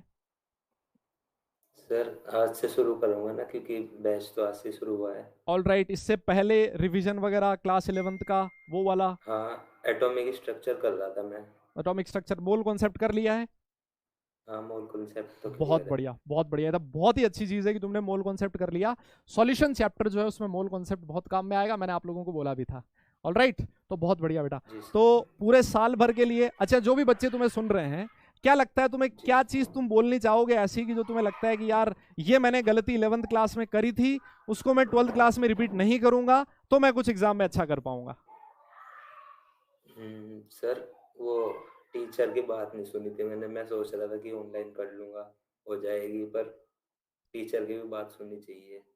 हाँ, टीचर की ही बात सुननी चाहिए एक्चुअली। अब बच्चों ऐसा नहीं कि हमने इसको सिखा के भेजा कि यार तुझे ये बात बोलनी है, ऐसा नहीं है, ये इसके दिल की बात है जो इसने बोली है ना। कई बार मैंने आपसे कहा ना कि अपना दिमाग नहीं लगाना, जो आपको टीचर जैसे बोल रहा है ना महाराज, वैसे करते जाओगे ना तो सब कुछ अच्छा होगा। ठीक है बेटा आशीष, फिर ऐसे ही तुम एग्जाम में बहुत अच्छा करते रहो लाइफ में, और मैं उम्मीद करूंगा कि जब हम लोग लास्ट में सेलिब्रेशन होगा हमारा तो आप लोग भी उसमें रहोगे। ठीक है, चलो फिर, ओके टाटा बाय बाय।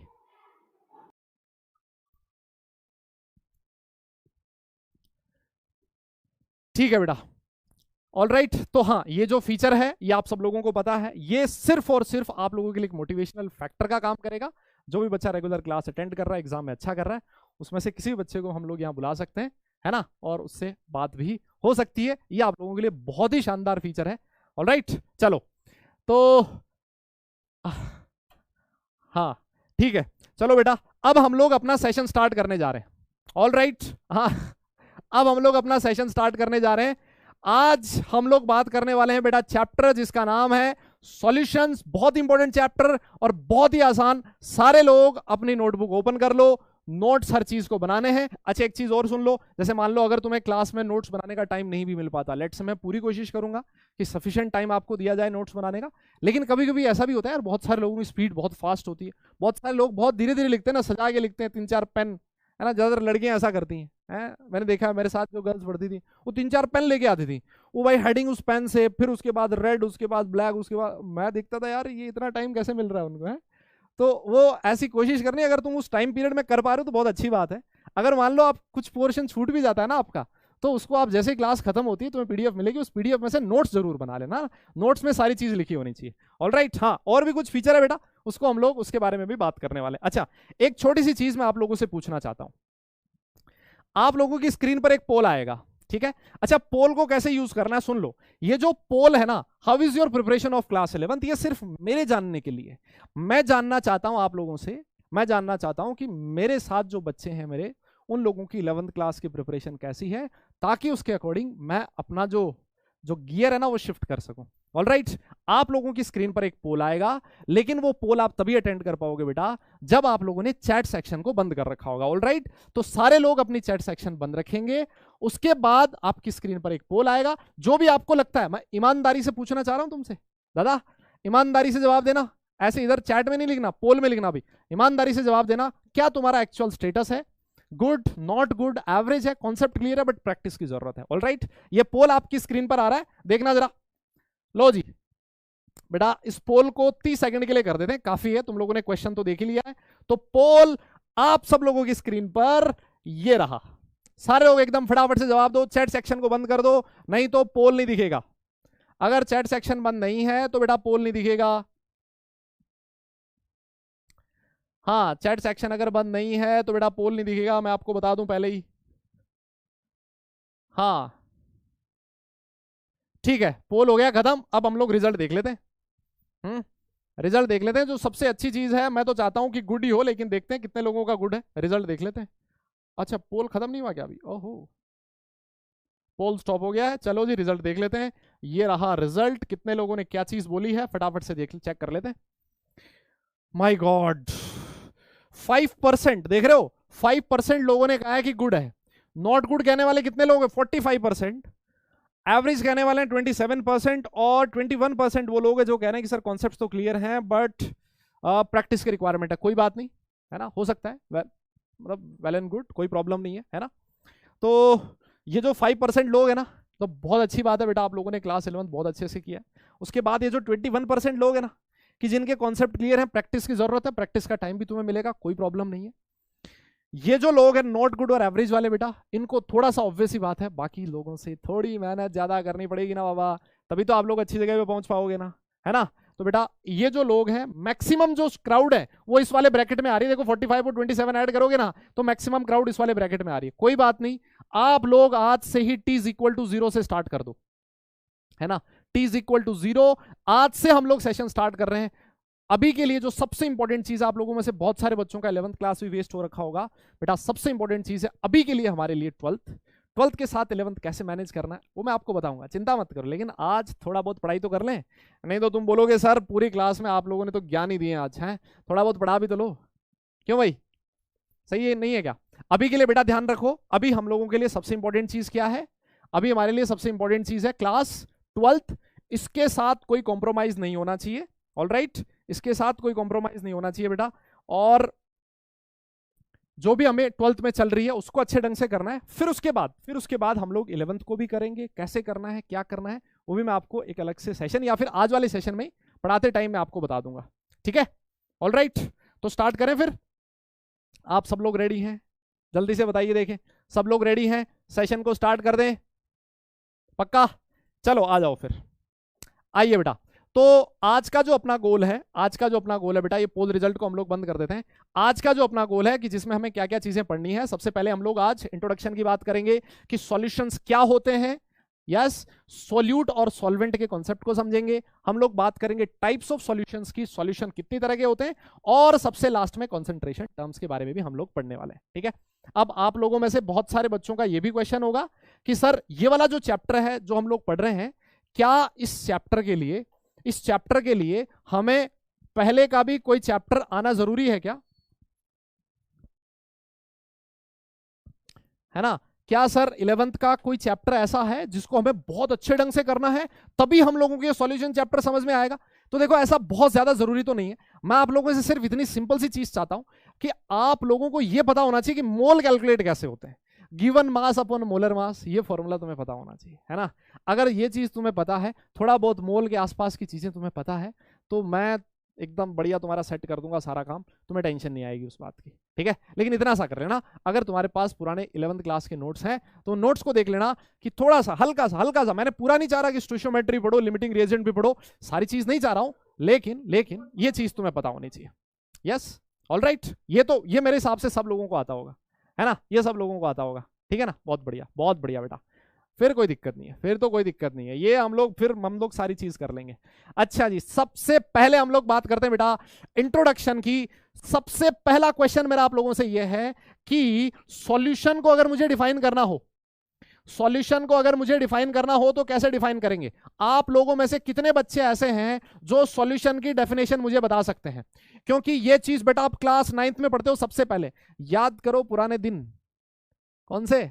जब भी बोलता हूं मैं याद करो वो दिन, तो बहुत सारे लोगों ने ना बहुत सारी चीजें याद कर ली होगी। अबे मतलब वो वाले दिन जिस दिन तुम लोग क्लास 9th में थे और तुम लोगों ने सॉल्यूशन की डेफिनेशन पढ़ी थी, और कुछ नहीं याद करना।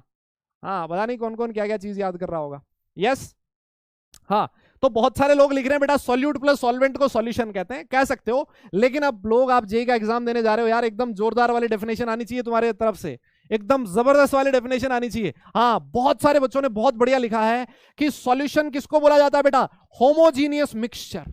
बहुत ही इंपॉर्टेंट चीज है बेटा, लिखना जरा मेरे साथ साथ आप लिख सकते हो, homogeneous mixture of 2 or more compounds. Homogeneous mixture of 2 or more compounds बेटा, उसको क्या बोला जाएगा? उसको बोला जाएगा सॉल्यूशंस।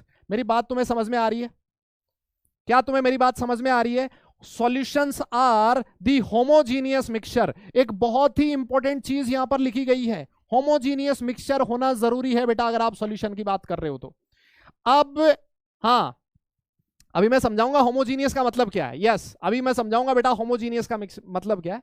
ये वो डेफिनेशन है जो मतलब एक साइंस का स्टूडेंट है, जेईई का एग्जाम देने जा रहा है, और अगर वो बोले ना, अब भाई सॉल्यूशन क्या है, 9th क्लास के बच्चे से पूछोगे वो भी ऐसे बोल देगा सॉल्यूट प्लस सॉल्वेंट को सॉल्यूशन कहते हैं। यार वो तो बच्चों वाली डेफिनेशन है ना यार, तुम अब लोग बड़े हो गए हो यार, तुम 12th में हो अभी, है ना, अगले साल आईआईटी में पहुंचने वाले हो, अच्छी एनआईटी में पहुंचने वाले हो, एकदम से जोरदार डेफिनेशन आनी चाहिए। Solutions are the homogeneous mixture of 2 or more compounds. ठीक है, बहुत ही बढ़िया। अब क्वेश्चन आपके दिमाग में आएगा, अब आप लोगों के क्वेश्चन दिमाग में आएगा, ये आप लोगों ने नोट कर ही लिया होगा। यस, एक ही लाइन लिखी है स्लाइड पे। तो क्वेश्चन आप लोगों के दिमाग में आएगा कि सर ये होमोजीनियस मिक्सचर क्या होता है ना? ये क्वेश्चन तो आएगा सबके दिमाग में, और आप में से बहुत सारे लोगों को पता भी होगा कि होमोजीनियस मिक्सचर क्या होता है। यस, पता है क्या? तो बेटा ध्यान रखो, होमोजीनियस मिक्सचर किसको बोला जाता है, मैं इसकी डेफिनेशन भी लिख देता हूं। होमोजीनियस मिक्सचर के बारे में भी आप लोगों ने पहले पढ़ा है, मेरी गारंटी आप लोगों ने पहले पढ़ा है ना? होमोजीनियस मिक्सचर क्या होता है महाराज, क्या होता है, जल्दी बताओ। मिक्सचर, देखो आप लोग मिक्सचर को 2 तरह से क्लासिफाई करते थे, एक होता था होमोजीनियस, एक होता था हेट्रोजीनियस। होमोजीनियस बोलते थे mixture which has uniform composition. क्या बेटा? Uniform composition and properties through out. Uniform composition and properties through out, उसको बोला जाएगा through out is known as homogeneous mixture। ठीक है क्या? मेरी बात तुम्हें यहां तक समझ में आ रही है क्या? हाँ जी, होमोजीनियस मिक्सचर, बहुत ही बढ़िया सी, एक बहुत ही प्यारी सी डेफिनेशन, और बहुत ही आसान डेफिनेशन लिखी हुई है। क्या लिखा है बेटा?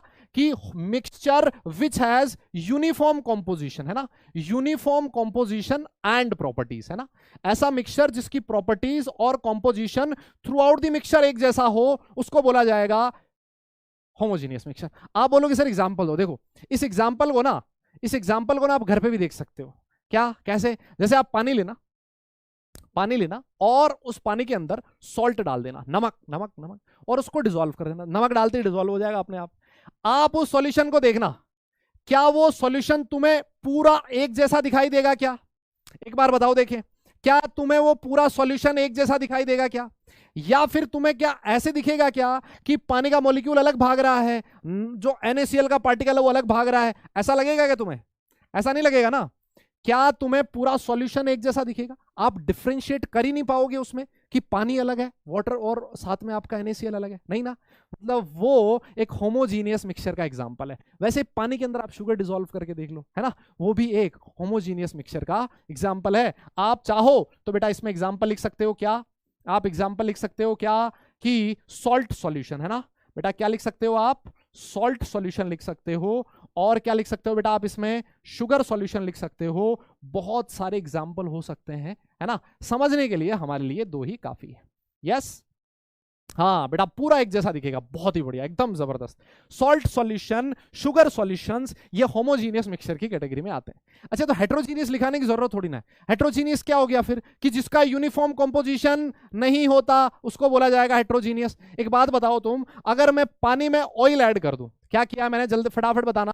अगर पानी में ऑयल ऐड किया है तो वो होमोजीनियस मिक्सचर होगा या फिर हेट्रोजीनियस होगा? जल्दी बताइए, जल्दी बताइए बेटा। यूनिफॉर्म कंपोजिशन का मतलब क्या है? बहुत सारे लोग पूछ रहे हैं। यूनिफॉर्म कंपोजिशन का मतलब है एक जैसा दिखना चाहिए, पूरा एक जैसा, ऊपर से नीचे लेके नीचे तक यूनिफॉर्म एक जैसा दिखना चाहिए, that is uniform composition. All right, हाँ क्या होगा बेटा?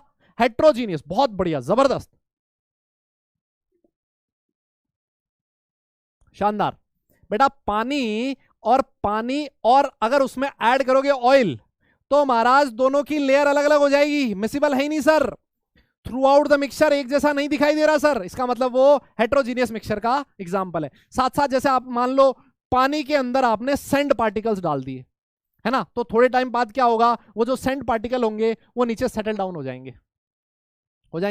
और सेटल डाउन होने के बाद आप अगर उसमें देखोगे ना, तो आप देखोगे पानी अलग है, सैंड के पार्टिकल्स अलग है। इसका मतलब वो भी किसका एग्जांपल है बेटा? वो भी एक हेट्रोजीनियस मिक्सचर का एग्जांपल है, मतलब वो सॉल्यूशन नहीं हो सकता। जैसे मान लो आपके पास पानी है, आप स्कूल में जाते हो, चौक होती है ना, चौक पाउडर उसमें डाल दिया, लकड़ी का बुरादा ऊपर डाल दिया आपने, तो आपको दोनों चीजें अलग अलग दिखेगी, थ्रू आउट द मिक्सचर एक जैसा नहीं दिख रहा, यूनिफॉर्म कंपोजिशन नहीं है। मेरी बात समझ में आई क्या सब लोगों को?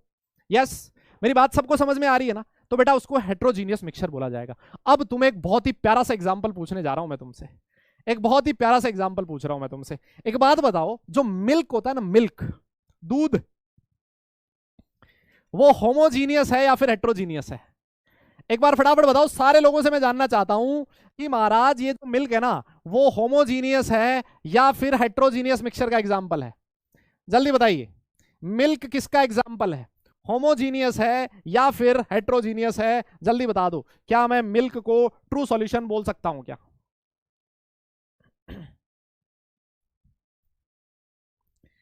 हाँ अब देखो यहां पर थोड़ी सी गड़बड़ हो जाएगी। गड़बड़ क्या होगी? बहुत सारे लोग बोलेंगे सर मिल्क को अगर ऊपर से नीचे देखे ना तब तो एक जैसा ही दिखता है। बेटा जो मिल्क है ना, आगे मैं आपको पढ़ाऊंगा, एक चैप्टर आएगा अपना सरफेस केमिस्ट्री। सरफेस केमिस्ट्री में हम लोग बात करेंगे कि जो मिल्क होता है वो ट्रू सॉल्यूशन ना होके वो एक कोलोइड होता है। क्या होता है बेटा? कोलोइड होता है। और कोलोइड्स क्या होते हैं? नाम तो तुमने सुना होगा ना, कोलोइड्स। दिखने में मिल्क, जो कोलोइड्स होते हैं, they seems to be homogeneous, दिखने में लगता होमोजीनियस है, but actually they are heterogeneous, है ना? तो इसके बारे में हम लोग आगे बात करेंगे, ठीक है ना? ये थोड़ा सा अलग सा एग्जांपल है। ऐसा क्यों हुआ? ऐसा इसलिए हुआ है क्योंकि हमारी आंखें नहीं देख पा रही वो चीज, वो मैक्रोस्कोपिक बड़े लेवल पे हमें दिख रहा है कि यार ये तो होमोजीनियस है, बट एक्चुअली अगर आप माइक्रोस्कोपिक लेवल पे देखोगे तो तुम्हें उसमें पानी अलग दिखेगा और जो तुम्हारा ऑयल है, वाटर में ऑयल भी तो होता है, वो अलग दिखेगा, लेकिन वो हमारी आंखें नहीं देख पा रही, इसलिए हमें लगता है कि वो होमोजीनियस है, बट एक्चुअली मिल्क इज है कोलोइड। और कोलोइड के बारे में आप लोगों ने वो पढ़ा था ना, क्लासिफिकेशन। महाराज सुनो, आप लोगों ने कोलोइड वो पढ़ा था ना, क्लासिफिकेशन। एक होता है ट्रू सॉल्यूशन, एक होता था कोलोइड और एक होता था सस्पेंशन। यस, तीन चीज पढ़ी थी ना आप लोगों ने, है ना? तो जो मिल्क होता है बेटा कौन सी कैटेगरी में आता है? कोलोइड वाली कैटेगरी में आता है। ऑल राइट, बहुत ही बढ़िया, बहुत बढ़िया बेटा। हाँ ठीक है, हाँ अब कोलोइड क्या होते हैं उसके बारे में आगे पढ़ेंगे। ये मैंने थोड़ा सा तुम्हें ऐसे ही क्लास में इन्वॉल्व करने के लिए पूछ लिया। कोलोइड क्या होते हैं उसके बारे में सरफेस केमिस्ट्री एक चैप्टर आएगा अपना, फिजिकल केमिस्ट्री का लास्ट चैप्टर है, उसमें हम लोग पढ़ेंगे। ऑल राइट, ठीक है बेटा, बहुत बढ़िया बहुत बढ़िया। आगे चलते हैं। अब देखो आप सॉल्यूशन को क्लासिफाई कर सकते हो, देखो किस बेसिस पे। एक मैंने एग्जांपल लिखा है बाइनरी सॉल्यूशंस। अच्छा बाइनरी तो आप लोगों ने पढ़ा होगा ना, बाइनरी डिजिट्स पढ़ते थे आप कंप्यूटर में, 0 और 1, याद है? ऐसे पढ़ते थे ना आप लोग? अरे बोलो ना यार, 0 और 1, है ना? पढ़ते थे ना ऐसे? तो बाइनरी का मतलब होता है 2। एक ऐसा सॉल्यूशन जिसके 2 ही कंपोनेंट हो, ऐसा सॉल्यूशन जिसके 2 कंपोनेंट हो बेटा, उसको बाइनरी सॉल्यूशन बोला जाएगा। क्या लिखोगे बेटा? डेफिनेशन लिख लेना, solution which have only 2 components, which have only 2 component. ठीक है बेटा, आप लोग साथ साथ नोट्स बना रहे हो ना मेरे? ये बहुत ही जरूरी है बेटा। ऐसा सॉल्यूशन जिसके 2 कंपोनेंट होते हैं उसको बोला जाता है क्या बोला जाता है बेटा? उसको बाइनरी सॉल्यूशन। अब आप बोलोगे सर कंपोनेंट का मतलब क्या हो गया? कंपोनेंट का मतलब है बेटा सॉल्यूशन जिससे मिलके बना हो। अब जो सॉल्यूशन होता है वो किससे मिलके बनता है? सर 2 कंपोनेंट बताए कौन कौन से होंगे? सर एक तो होगा सॉल्यूट और दूसरा होगा सॉल्वेंट। ठीक है, अगर मान लो एक ही सॉल्यूट हो और एक ही सॉल्वेंट है तो ऐसा जो सॉल्यूशन हो जाएगा बेटा उसको क्या बोलोगे? बाइनरी सॉल्यूशन बोलोगे। मेरी बात समझ में आ रही है क्या आपको? हाँ जी, यस। अगर मान लो किसी भी सॉल्यूशन में एक ही सॉल्यूट एक ही सॉल्वेंट हो तो उसको बोला जाता है बाइनरी सॉल्यूशन। अच्छा, ऐसा भी हो सकता है कोई बोले सर मान लो दो सॉल्यूट हो जाए और एक सॉल्वेंट, बेटा सॉल्वेंट एक ही होगा हमेशा, इस बात का ध्यान देना, सॉल्वेंट हमेशा एक ही होगा। जैसे मान लो पानी में नमक था, अब नमक के साथ साथ आप शुगर भी तो ऐड कर सकते हो। अरे भाई आपका मन किया सर आज तो एकदम बढ़िया कुछ कुछ रसना जैसा वो होता है ना, क्या बोलते हैं उसको, पल्प, अरे शिकंजी, ऐसा समझ लो ना देसी भाषा में, है ना, शिकंजी बनाते हो ना, तो उसमें क्या करते हैं हम लोग, पानी तो लिया ही, पानी में नमक भी डालते हैं और चीनी भी डालते हैं, दोनों ही डालते हैं। अरे बोलो ना यार, बहुत सारे लोग ऐसे बनाते हैं ना। तो बेटा अगर मान लो दो सॉल्यूट है, नमक और चीनी दोनों सॉल्यूट है, सॉल्वेंट एक ही है, तो ऐसा जो सॉल्यूशन होगा ना बेटा उसको बोला जाता है टर्नरी सॉल्यूशन। क्या बोला जाएगा उसको? Ternary solution. टर मतलब तीन, क्या बोला जाएगा बेटा? उसको बोला जाता है टर्नरी सॉल्यूशन। टर्नरी बोले तो तीन, ठीक है, मेरी बात समझ में आ रही है? अच्छा, ऐसा भी तो हो सकता है, सुनो बेटा देखो, ऐसा भी तो हो सकता है ना कि उसमें तीन सॉल्यूट हो जाएं सर तीन सॉल्यूट हो और एक सॉल्वेंट हो, तो बताइए उसको क्या बोलोगे? बेटा इसका नाम है क्वाटरनरी। क्या बोला जाता है? अच्छा, तुम लोगों ने नाम सुना होगा क्वाटरनरी अमोनियम सॉल्ट। नाम सुना सुना लग रहा है कि सुना सुना? सुना सुना लग रहा है ना? क्या बोला जाएगा? क्वाटरनरी। क्या बोला जाएगा बेटा? Quaternary solution. ठीक है, मेरी बात समझ में आ रही है तुम्हें? कोई दिक्कत नहीं है? यस, ये तो बहुत ही आसान चीज थी, है ना? वेरी गुड बेटा। तो हमें हमें आप लोगों के लिए खुशी की बात बताऊं क्या है? आप लोगों के लिए मजेदार बात यह है कि हमारे सिलेबस में सिर्फ और सिर्फ मैक्सिमम टाइम हम लोग महाराज किसकी बात करेंगे? बाइनरी सॉल्यूशन की बात करेंगे दादा। हमें टर्नरी क्वाटरनरी बाकी जो भी है उससे कोई लेना देना नहीं है, ठीक है? हम लोग किसके बारे में बात करेंगे? बाइनरी सॉल्यूशन के बारे में। क्लियर? तो एक बार के लिए बेटा मैं साइड हट गया हूं, वैसे आप लोगों ने नोट कर लिया होगा, हम लोग इसके बाद आगे चलेंगे। अच्छा, एक बात और बताओ, एक बात और बताओ। हाँ, नींबू पानी बहुत सारे लोग लिख रहे हैं। देखो, ऐसा बोला जाता है कि सॉल्यूट और सॉल्वेंट कैसे डिसाइड होता है? सॉल्यूट और सॉल्वेंट कैसे डिसाइड होता है? देखो सर, जनरली हम लोग ये बोलते हैं कि जो कम क्वांटिटी में होता है वो तो सॉल्यूट होता है और जो ज्यादा क्वांटिटी में होता है वो सॉल्वेंट होता है। मेरी बात समझ में आई ना? यस। तो देखो यहां पर दो केस बन सकते हैं, यहां पर बेटा दो केस बन सकते हैं, इस बात को याद रखना, सुनना, यहां पर दो केस बन सकते हैं, आप हमेशा इस बात को ध्यान रखो। नोट में एक पॉइंट लिख रहा हूं मैं, पहले नोट में एक पॉइंट लिख लो, नोट में एक पॉइंट लिख लो, बहुत ही काम की चीज है ये, बहुत ही जबरदस्त चीज लिखने जा रहे हो तुम।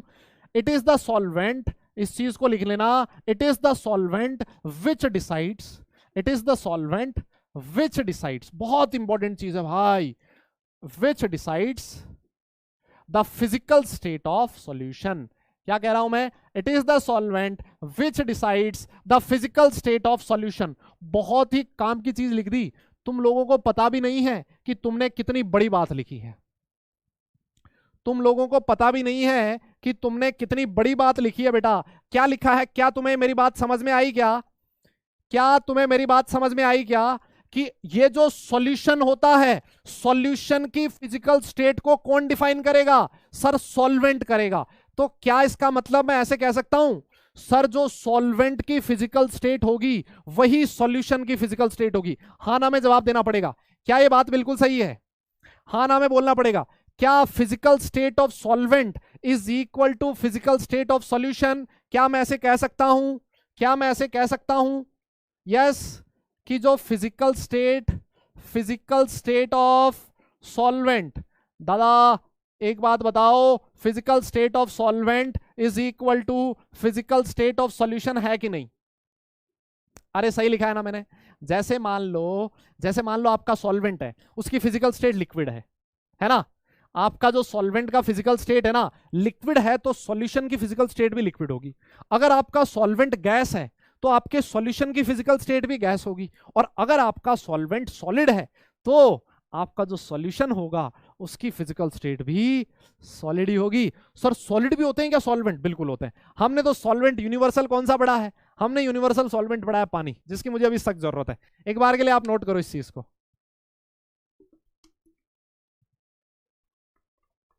बहुत बढ़िया। अच्छा देखो, अब यहां पर मैं दो अलग अलग केस लिख रहा हूं, देखो जी बेटा जी, देखो इधर देखना, सारे लोग स्क्रीन पे देखना। केस 1 लिख रहा हूं, केस 1 लिख रहा हूं, इफ सॉल्यूट एंड सॉल्वेंट, अगर मान लो solute and solvent have the same physical state. ऐसा होगा ना, कई बार ऐसा होगा कि सॉल्यूट और सॉल्वेंट की फिजिकल स्टेट सेम होगी, कई बार नहीं भी होगी। जैसे मान लो पानी के अंदर अल्कोहल डाल दिया, अबे कुछ और मत सोचना, पानी के अंदर अल्कोहल डाल दिया तो क्या बन जाएगा, सॉल्यूशन बन जाएगा। कोई बोल रहा है सिर्फ पैक बन जाएगा, अबे ये तुम्हारी उम्र नहीं है अभी वो बनाने की। अगर पानी के अंदर अल्कोहल डाला तो बेटा क्या बनेगा, सॉल्यूशन बन जाएगा। पानी जो है बेटा वो भी लिक्विड है और जो आपका अल्कोहल है वो भी लिक्विड है। तो अगर मान लो हाँ, अगर मान लो आपका सॉल्यूट और सॉल्वेंट दोनों का फिजिकल स्टेट सेम है, तो क्या ध्यान रखना है, तो क्या ध्यान रखना है, जो ज्यादा क्वांटिटी में होगा, क्या ध्यान रखना है बेटा, जो मोर क्वांटिटी में होगा, जो ज्यादा क्वांटिटी में होगा वो कौन हो जाएगा, सॉल्वेंट हो जाएगा। हालांकि ऐसा क्वेश्चन तुमसे नहीं पूछेगा, अबे ऐसा क्वेश्चन नहीं पूछेगा कि सॉल्वेंट कौन है सॉल्यूट कौन है, ये तो बच्चों वाला क्वेश्चन हो गया ना यार, है ना। और अगर मान लो जो लेस क्वांटिटी में है, जो लेस क्वांटिटी में है बेटा वो क्या होगा, सॉल्यूट होगा, वो क्या हो जाएगा बेटा, सॉल्यूट हो जाएगा, ठीक है। अगर जो ज्यादा क्वांटिटी में है उसको वो सॉल्वेंट हो जाएगा और जो लेस क्वांटिटी में है वो सॉल्यूट हो जाएगा। बहुत आसान चीज है ना, हाँ बहुत आसान, बहुत बहुत इजी है ना। अच्छा, अब बहुत सारे लोगों का ये भी क्वेश्चन होगा, सर मान लो दोनों की क्वांटिटी सेम हो, फिर दोनों की क्वांटिटी सेम हो, फिर देखो अगर दोनों का क्वांटिटी सेम हो तो जो अच्छी बुक्स हैं वो ये लिखती हैं कि यू कैन नॉट डिसाइड कि कौन सॉल्यूट होगा और कौन सॉल्वेंट होगा। जो अच्छी बुक्स है ना, जो बढ़िया ऑथर है। कुछ लोग ऐसा भी लिखते हैं कि जिसका डाइलेक्ट्रिक कांस्टेंट ज्यादा होता है वो सॉल्वेंट होता है और जिसका डाइलेक्ट्रिक कांस्टेंट कम होता है वो सॉल्यूट होता है ना। हालांकि इस पे बड़ा डिबेटेबल ये इशू है, इसके बारे में हम लोग बात नहीं करेंगे। आप लोग बस इतना सा ध्यान रखो, जो ज्यादा क्वांटिटी में है सॉल्वेंट, लेस क्वांटिटी में है सॉल्यूट। इसके अलावा और कोई दूसरा क्वेश्चन आपके दिमाग में नहीं आना चाहिए और ना ही तुमसे कोई पूछेगा, ठीक है। ऑलराइट, अच्छा सर ऐसा भी तो हो सकता है, अच्छा सर ऐसा भी तो हो सकता है कि दोनों का फिजिकल स्टेट अलग अलग हो जाए। इफ बेटा ये नोट्स ना आप चाहो तो मेरे साथ साथ बना सकते हो, यस आप मेरे साथ साथ नोट्स बना सकते हो।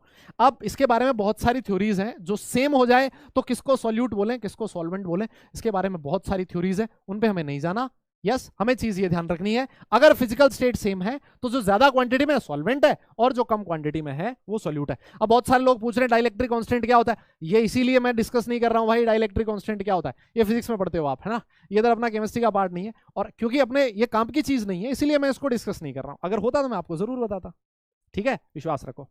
ऑल राइट, हाँ बेटा कहता है if solute and solvent have different physical state, have different physical states. अच्छा बताओ फिर कैसे बताओगे कौन सॉल्यूट है कौन सॉल्वेंट है, अगर दोनों का फिजिकल स्टेट सेम है फिर कैसे बताओगे, जल्दी बोलो भाई, जल्दी बोलो भाई। अगर फिजिकल स्टेट दोनों का अलग अलग है तो कैसे पता लगेगा कि कौन सॉल्यूट है कौन सॉल्वेंट है, जल्दी बताइए।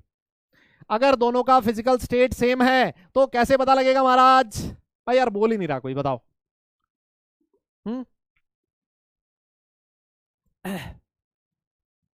अरे बोलो ना यार, कैसे पता लगेगा, कैसे पता लगेगा,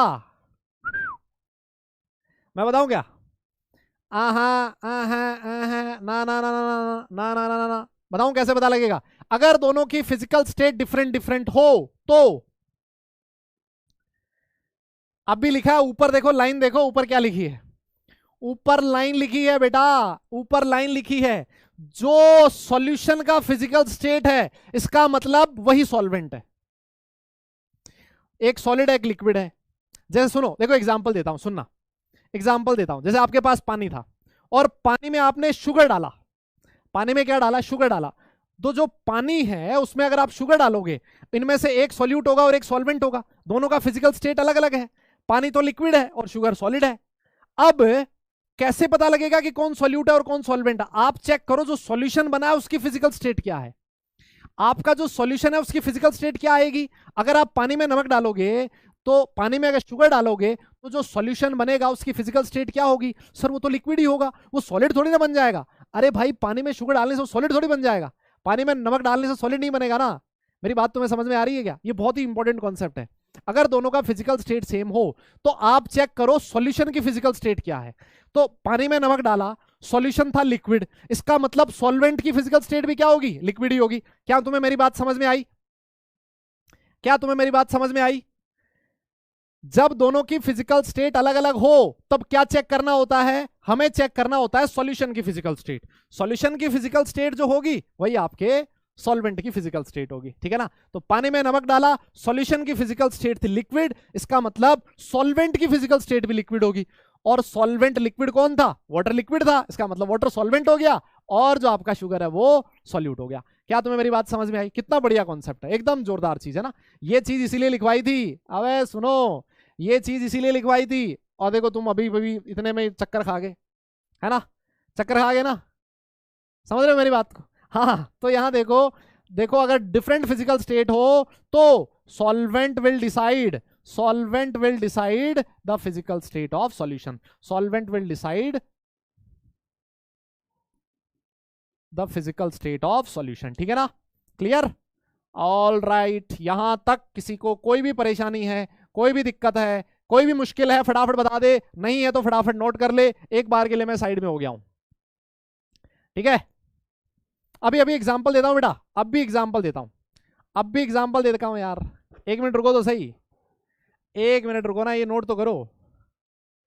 हाँ, अब भी एग्जांपल देता हूं मैं, अभी एग्जांपल देता हूं बेटा, दिख तो रहा है ना तुम्हें? अरे दादा हैंडराइटिंग तो समझ में आ रही ना? मुझे वैसे मतलब लोगों ने बोला यही है आज तक कि सर आपकी हैंडराइटिंग बहुत ज्यादा अच्छी नहीं है, सुंदर नहीं है, लेकिन ऐसी है कि हमें बड़े आराम से समझ में आ जाती है ना। तुम भी मेरे हिसाब से ये चीज बोलोगे? अरे सही कह रहा हूं ना भाई? अच्छा, ऑल राइट, ऑल राइट। अभी देखो एग्जांपल देता हूं, एग्जांपल देता हूं, जैसे जैसे मैंने एग्जांपल लिखा है बेटा शुगर सॉल्यूशन, है ना। एग्जांपल क्या लिख रहा हूं सुनो, इधर देखो, एग्जांपल लिखा है मैंने शुगर सॉल्यूशन।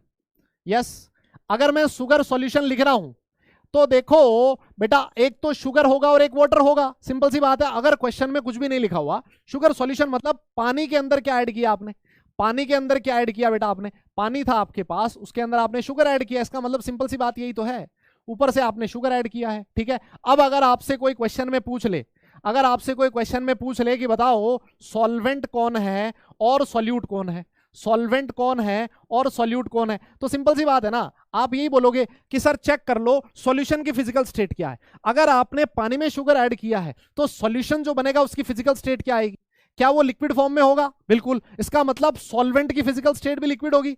और शुगर और वाटर में से लिक्विड कौन होता है? पानी होता है। इसका मतलब जो पानी होगा बेटा वो सॉल्वेंट हो जाएगा और जो शुगर होगा वो सॉल्यूट हो जाएगी। क्या तुम्हें मेरी बात समझ में आई?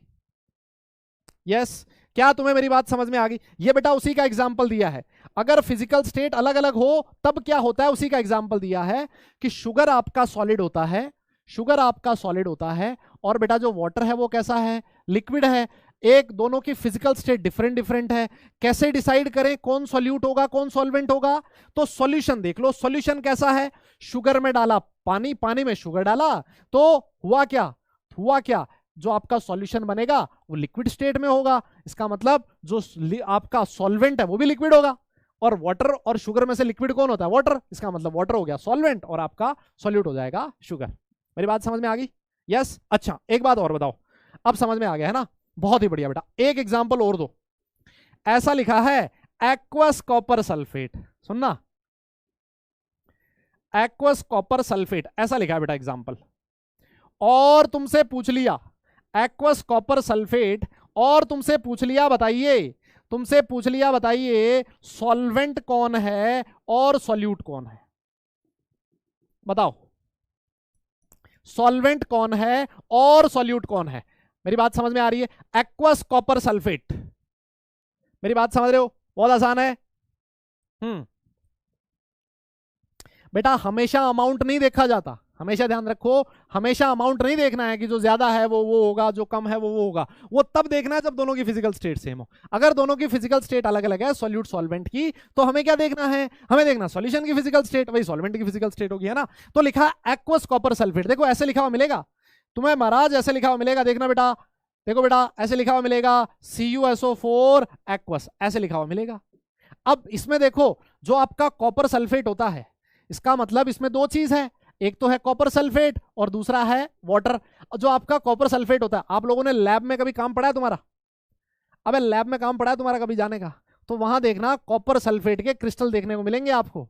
यस और आपका जो पानी है बेटा वो होता है लिक्विड, और जो आपका कॉपर सल्फेट है वो है सॉलिड। दोनों की फिजिकल स्टेट अलग अलग है। जब दोनों की फिजिकल स्टेट अलग अलग हो तो क्या करें सर, सॉल्यूशन की फिजिकल स्टेट देखो। आपका सॉल्यूशन है एक्वस मतलब लिक्विड, इसका मतलब सॉल्वेंट भी लिक्विड होगा, और दोनों में से लिक्विड कौन है, वाटर। तो बेटा सॉल्वेंट कौन हो गया जल्दी बताओ, वाटर, और सॉल्यूट कौन हो जाएगा, कॉपर सल्फेट। क्या तुम मेरी बात को समझ गए?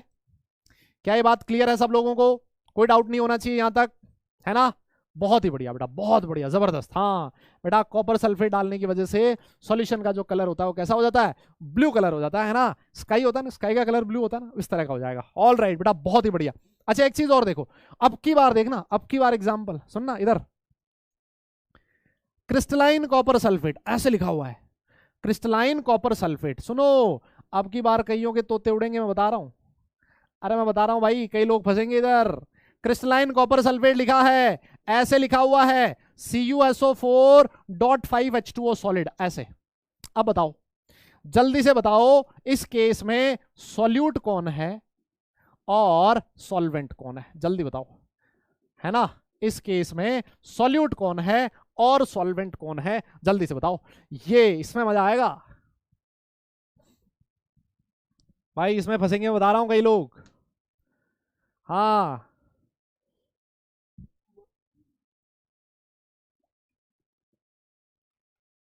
भैया फंसेंगे बता रहा हूं, कई लोग फंसेंगे, पक्का फंसेंगे बता रहा हूं।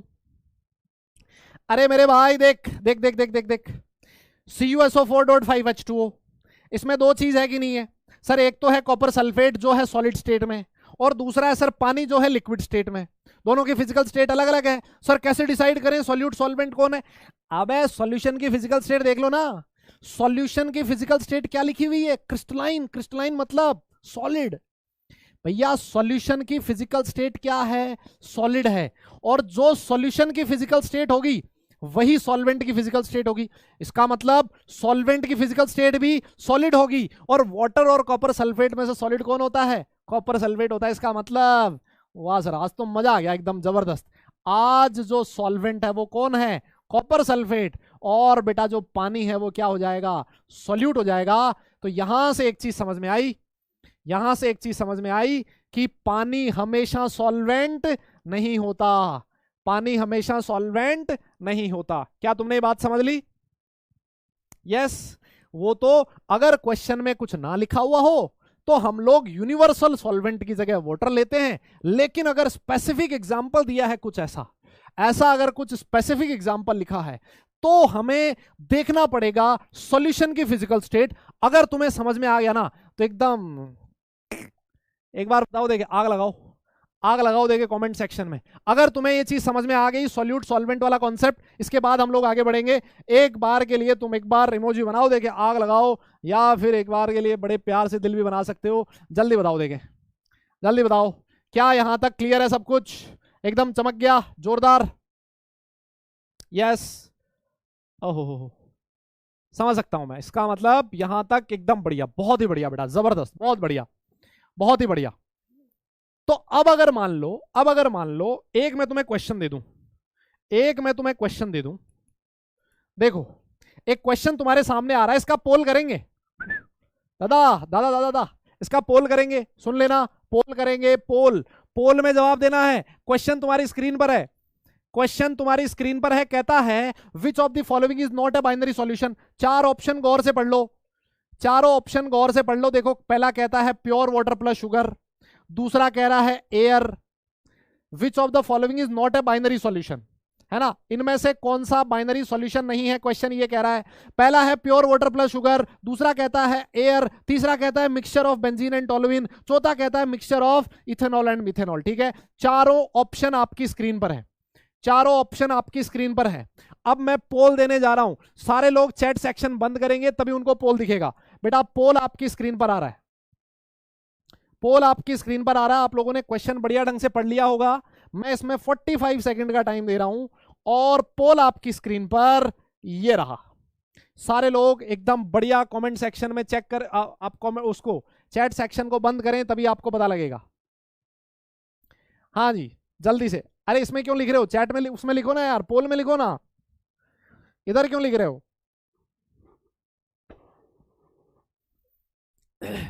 हाँ जी बेटा टाइम खत्म होने वाला, 45 सेकंड का टाइम दिया है, फटाफट चेक करो।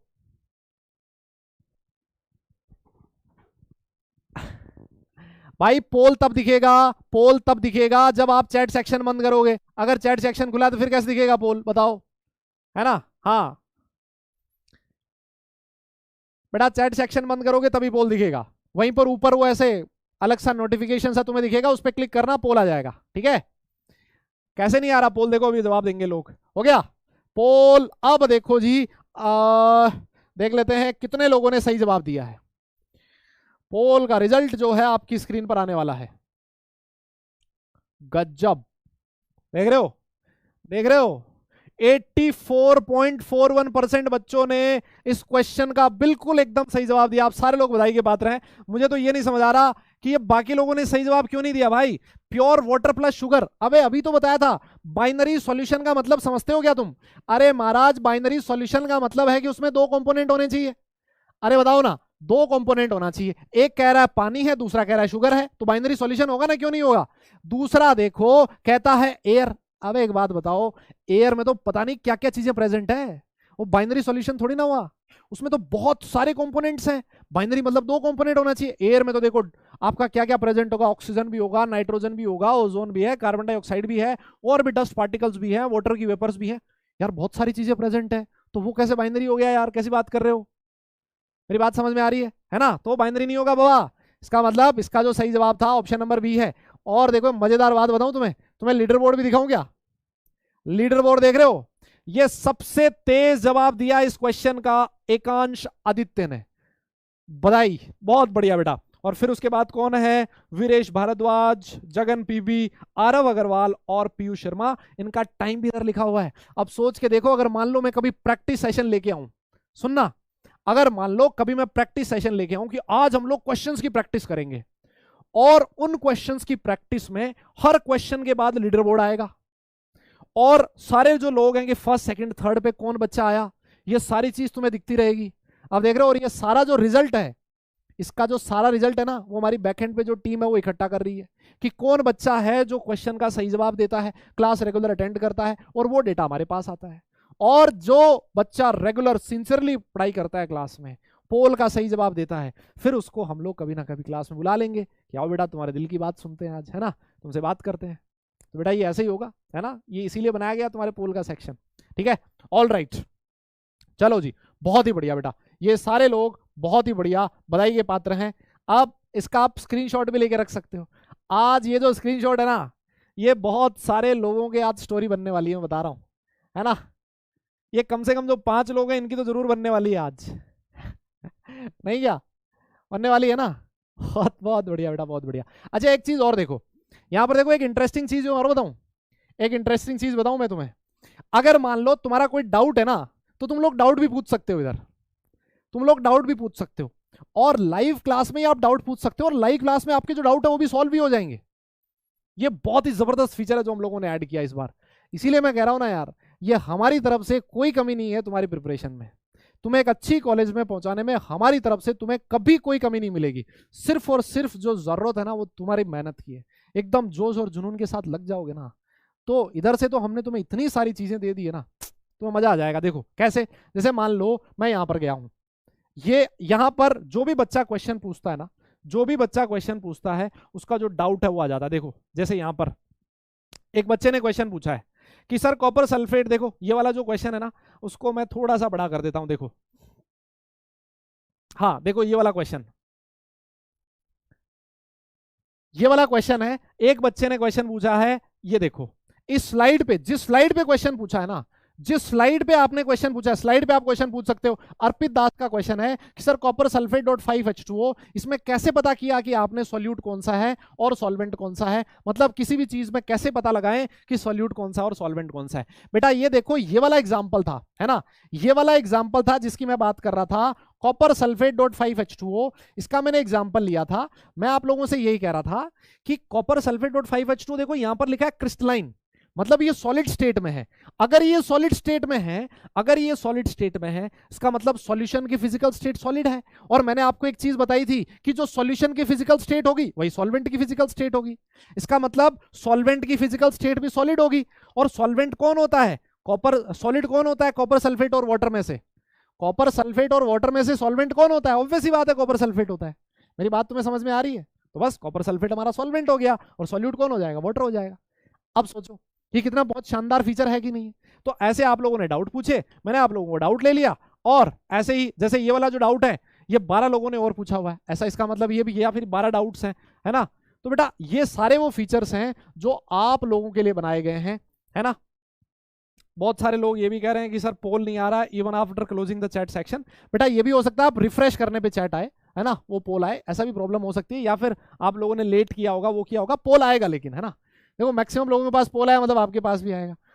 अगली क्लास में देख लेना और पोल आ जाएगा, उसमें आ जाएगा, टेंशन मत लो, ठीक है? बहुत बढ़िया बेटा। तो ये देखो आप लोगों के डाउट्स हैं वो भी हम लोग यहाँ पर ले सकते हैं, ये पॉपुलर डाउट्स हैं, इधर आ जाएंगे। ये जो जो बच्चों ने डाउट्स पूछे हैं ये कॉमन डाउट्स हैं, सारा क्लासिफिकेशन इधर आता जाएगा, है ना? है ना? तो ये क्लासिफिकेशन हम लोग इस तरह से देख सकते हैं, है ना? ये क्वेश्चन पूछा सर सॉल्यूट और सॉल्वेंट दोनों सॉलिड हुआ तो, अरे वापस मैं वही तो बोल रहा हूं, वापस वही तो कह रहा हूं, अगर दोनों ही सॉलिड हैं, अगर सॉल्यूट और सॉल्वेंट का फिजिकल स्टेट सेम हो तो जो ज्यादा क्वांटिटी में होता है वो सॉल्वेंट होता है और जो कम क्वांटिटी में होता है वो सॉल्यूट होता है। बस दो केस लिखवाए तो थे आपको अलग अलग, है ना? बहुत बढ़िया बेटा, वेरी गुड, ऑल राइट बेटा, ठीक है ना? तो बेटा ऐसे क्वेश्चंस हैं जो आप लोगों के, सर क्या new updated module library section में आएंगे? बेटा मॉड्यूल जो है वो आप लोगों ने अगर परचेज किया तो आपको मिलेगा, है ना? वो आप लोगों को बताइए, मॉड्यूल जो है बेटा वो आप लोगों को परचेज करना पड़ेगा, ठीक है? Which topic use of class 11th for 12th class? बेटा 11th क्लास के कौन कौन से टॉपिक्स है जो 12th में यूज हो रहे हैं? चलो ये भी मैं आपको एक बार के लिए डाउट ले लेता हूं। जैसे मैंने आपको बोल दिया, आपका जो मोल कॉन्सेप्ट है, एक बार वो हल्का सा ज्ञान लेके आ जाओ। मोल कॉन्सेप्ट हल्का सा तुम्हें पता है, कोई टेंशन नहीं है, फिर उसके बाद हम लोग संभाल लेंगे। फिर उसके बाद रिडॉक्स रिएक्शंस, रिडॉक्स रिएक्शन में ऑक्सीडाइजिंग एजेंट कैसे निकालते हैं, है ना, रिड्यूसिंग एजेंट कैसे निकालते हैं, ये इस तरह का जो कॉन्सेप्ट है वो आप लोगों को अगर पता है तो बस फिर ज्यादा काम की जरूरत नहीं है। Reducing agent, oxidizing agent, oxidation number कैसे निकालते हैं ये तुम्हें पता होना चाहिए। ली चैटलियस प्रिंसिपल आएगा एक, तुम्हें याद है क्या? ली चैटलियस प्रिंसिपल, है ना, वो भी, उसकी भी जरूरत पड़ेगी, उसको भी एक बार तुम चाहो तो देख सकते हो, ठीक है? क्लियर, ऑल राइट बेटा। तो ये जो डाउट था मिथिलेश का था, इट्स मी साक्षी, है ना, ये ऐसे क्वेश्चंस हैं जो आप लोगों के आते गए, है ना? हाँ पोल में बेटा हो सकता है कुछ छोटा मोटा ग्लिच भी हो, उसकी तुम टेंशन मत लो, आगे तुम्हें मिलता जाएगा। अच्छा एक चीज और देखो, एक बहुत जबरदस्त चीज और दिखाता हूं तुम्हें। हमारे पास कुछ 3D मॉडल्स भी अवेलेबल है ना? हमारे पास क्या प्रेजेंट है? 3D मॉडल्स भी हैं। हम लोग 3D मॉडल्स के थ्रू भी आपको बहुत सारी चीजें सिखाएंगे। कई बार ऐसा होता है ना, एक चैप्टर आएगा सॉलिड स्टेट, उसको 3D में विजुअलाइज करना है। अबे यार वो 3D में विजुअलाइज कैसे होगा? तो उसका इलाज भी हमारे पास है। ऐसे बहुत सारे 3D मॉडल्स भी हैं बेटा हमारे पास जो हम लोग यूज करेंगे। बहुत सारे मॉडल्स जो हैं धीरे धीरे ऐड भी होते जाएंगे। जैसे मान लो एक छोटा सा मैं एग्जांपल आप लोगों को देता हूं, मीथेन का स्ट्रक्चर, है ना? मीथेन का स्ट्रक्चर देखो, ये देखो, ये मीथेन का स्ट्रक्चर है। अगर मैं इसको बड़ा कर दूं, यहां पर देख रहे हो, इसको मैं घुमा भी सकता हूं जैसे मर्जी हो। आप लोग बोलते हो ना, अरे मीथेन में कार्बन का हाइब्रिडाइजेशन क्या होता है, जल्दी बताओ। मीथेन में कार्बन का हाइब्रिडाइजेशन क्या होता है? बताया गया था आपको, मीथेन में कार्बन का हाइब्रिडाइजेशन sp3 होता है। तो सर उसकी ज्योमेट्री क्या होती है? टेट्राहेड्रल होती है। देखो टेट्राहेड्रल ज्योमेट्री को मैं ऐसे एक्सप्लेन कर सकता हूं। ये 3D मॉडल हो गया, देख रहे हो, ये टेट्राहेड्रल मॉडल हो गया, 3D में दिख रहा है ना? यस, ये रहा कार्बन, ये रहा बेटा कार्बन, और इससे 1 2 3 4 हाइड्रोजन जुड़े हुए हैं। देख रहे हो कितना शानदार चीज है। मतलब अब ये चीज, और इसमें, और ये सबसे बड़ी चीज पता है क्या है? और तुम्हारे लिए खुशी की बात बताऊं क्या है? तुम्हारे लिए खुशी की बात यह है कि ये सारे 3D मॉडल्स तुम्हें भी अवेलेबल होंगे। तुम भी अपनी मर्जी से खेल सकते हो इन मॉडल्स के साथ। कोई भी चीज अगर तुम्हें मान लो क्लास में नहीं समझ में आई, घर पे हो 3D मॉडल निकाला और उसमें जैसे जैसे, देखो मैं इसको ऊपर नीचे कुछ भी कर सकता हूं, इसको जूम कर सकते हो, बड़ा कर सकते हो, छोटा कर सकते हो, सारी चीज मिलेगी। और ये तुम्हारे लिए भी है, ये सिर्फ मेरे लिए नहीं है। अब सोचो कि तुम लोग फिजिक्स में कोई चीज पढ़ रहे हो और फिजिक्स में करंट कैसे फ्लो कर रहा है वो तुम्हें दिखाई दे रहा है, करंट कैसे फ्लो कर रहा है, मजा नहीं आ जाएगा, है ना? तो बेटा ऐसी चीजें हैं, बहुत अच्छी अच्छी चीजें हैं जो आप लोग इस वाले पार्ट में अब की बार हम लोगों ने ऐड करी है, जो आपको मिलेगी। जैसे मान लो एक ये वाला है, इथेन और वाटर का, इथेनॉल और वाटर का मॉलिक्यूल के बीच बॉन्ड कैसे बना है। यस, ये चीज भी, इसको भी अगर मुझे समझाना हो तो इस मॉडल के थ्रू एक्सप्लेन किया जा सकता है। ये देखो, इसको थोड़ा सा छोटा कर देते हैं। ये देखो, ये है आपका इथेनॉल, देख रहे हो, ये है बेटा इथेनॉल, और ये है इन दोनों के बीच बनने वाला बॉन्ड।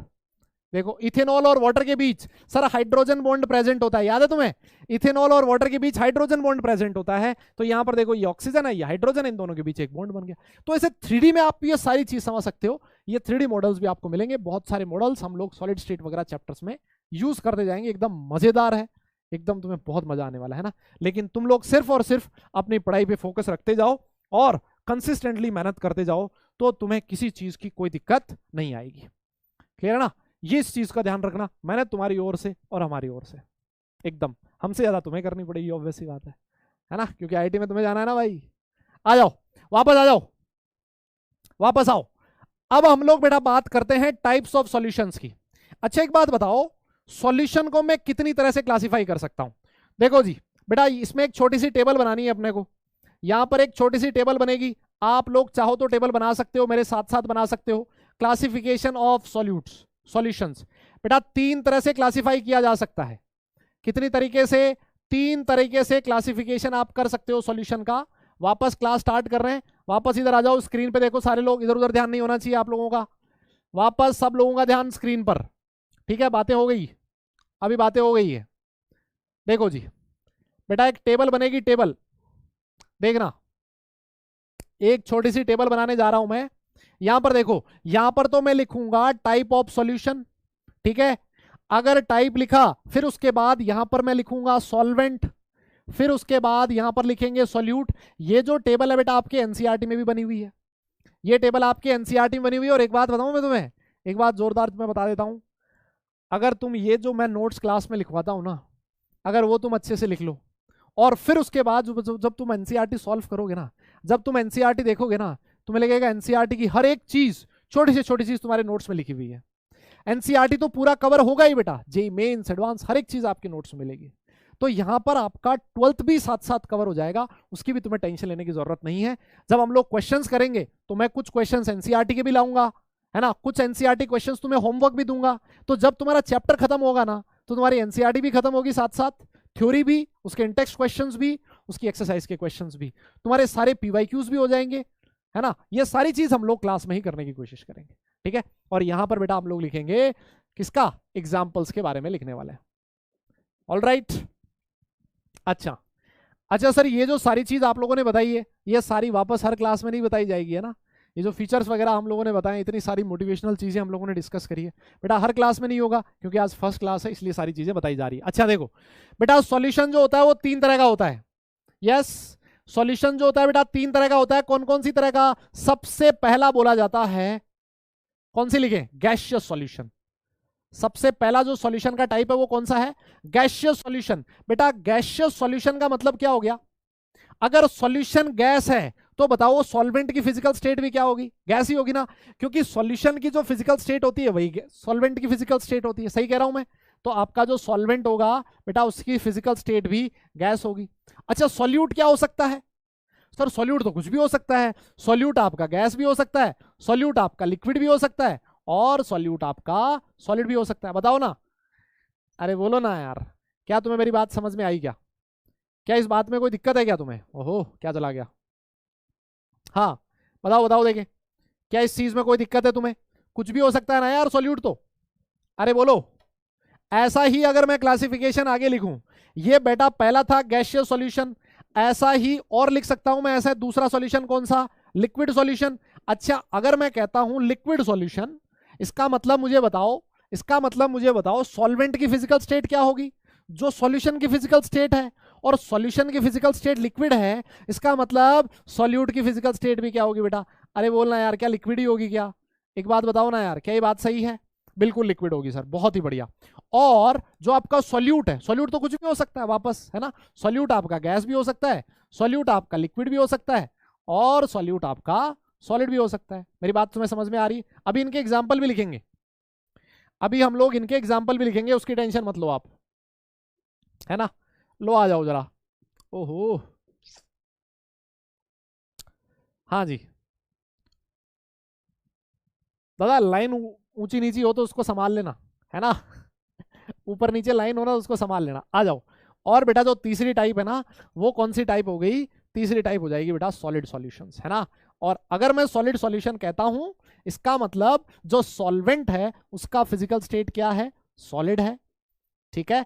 और जो आपका सॉल्यूट है वो तो कुछ भी हो सकता है, वो आपका गैस भी हो सकता है, वो आपका लिक्विड भी हो सकता है, और वो आपका सॉलिड भी हो सकता है। क्लियर? बताओ, यहां तक सब बढ़िया चल रहा है? यहां तक सब बढ़िया चल रहा है ना। अच्छा, अब मैं आप लोगों से एग्जाम्पल पूछने वाला हूं धीरे धीरे। अच्छा सर, क्या इस चैप्टर में हम लोग सब कुछ पढ़ेंगे? क्या इतने सारे सॉल्यूशंस के बारे में पढ़ेंगे? क्या नहीं। आप लोगों के लिए खुशखबरी बताऊं क्या है? आप लोगों के लिए खुशखबरी यह है कि हम लोग इस चैप्टर में सिर्फ और सिर्फ लिक्विड सॉल्यूशंस के बारे में पढ़ेंगे। किसके बारे में पढ़ेंगे बेटा? लिक्विड सॉल्यूशंस के बारे में, है ना। ये हमें इस चैप्टर में डिटेल में पढ़ना है। बाकी के हम लोग सिर्फ एग्जाम्पल पढ़ेंगे, बाकी के सिर्फ हम लोग एग्जाम्पल पढ़ेंगे, और बाकी की जरूरत नहीं पड़ेगी हमें सिर्फ और सिर्फ लिक्विड की बात करनी है। क्लियर? तो देखो, पहला एग्जाम्पल बताओ, गैस इन गैस। ऐसा कोई एग्जाम्पल बताओ, ऐसा कोई एग्जाम्पल बताओ जिसमें सॉल्वेंट भी गैस हो और सॉल्यूट भी गैस हो। सर ऐसे तो बथेरे एग्जाम्पल है, ऐसे तो बथेरे एग्जाम्पल है। जैसे मान लो मैंने लिख दिया mixture of nitrogen and oxygen. क्या ये इसका एक एग्जाम्पल हो सकता है? बताइए, क्या ये इसका एक एग्जाम्पल हो सकता है क्या? अरे बोलो ना दादा। बेटा ये इसका एक एग्जाम्पल हो सकता है ना। जैसे CO2 इन ऑक्सीजन, है ना, H2NO2, ऐसे बहुत सारे एग्जाम्पल्स इस केस में आ सकते हैं। बहुत बढ़िया। अच्छा, दूसरा एग्जाम्पल बताओ जिसमें सॉल्वेंट तो होना चाहिए गैस और सॉल्यूट होना चाहिए लिक्विड। बताओ, सॉल्वेंट तो होना चाहिए गैस और सॉल्यूट होना चाहिए लिक्विड। तो क्या इस केस में मैं ऐसे लिख सकता हूं, वाटर वेपर्स इन एयर। अरे बताओ ना, ह्यूमिडिटी लिखते हो ना आप, ह्यूमिडिटी। अरे भाई, ह्यूमिडिटी का मतलब क्या हो गया? Water in air. यस।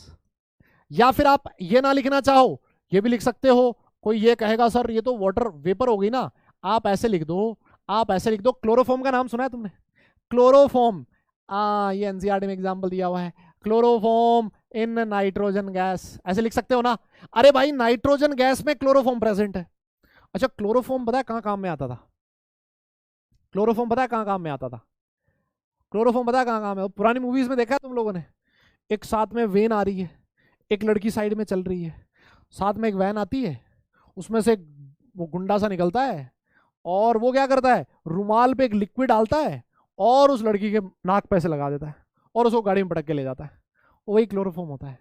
उसने क्या डाला उस पर? बेटा क्लोरोफॉर्म डाला है ना। हाँ, किडनैपिंग में यूज होता है ना, किडनैपिंग में यूज होता है। बहुत बढ़िया।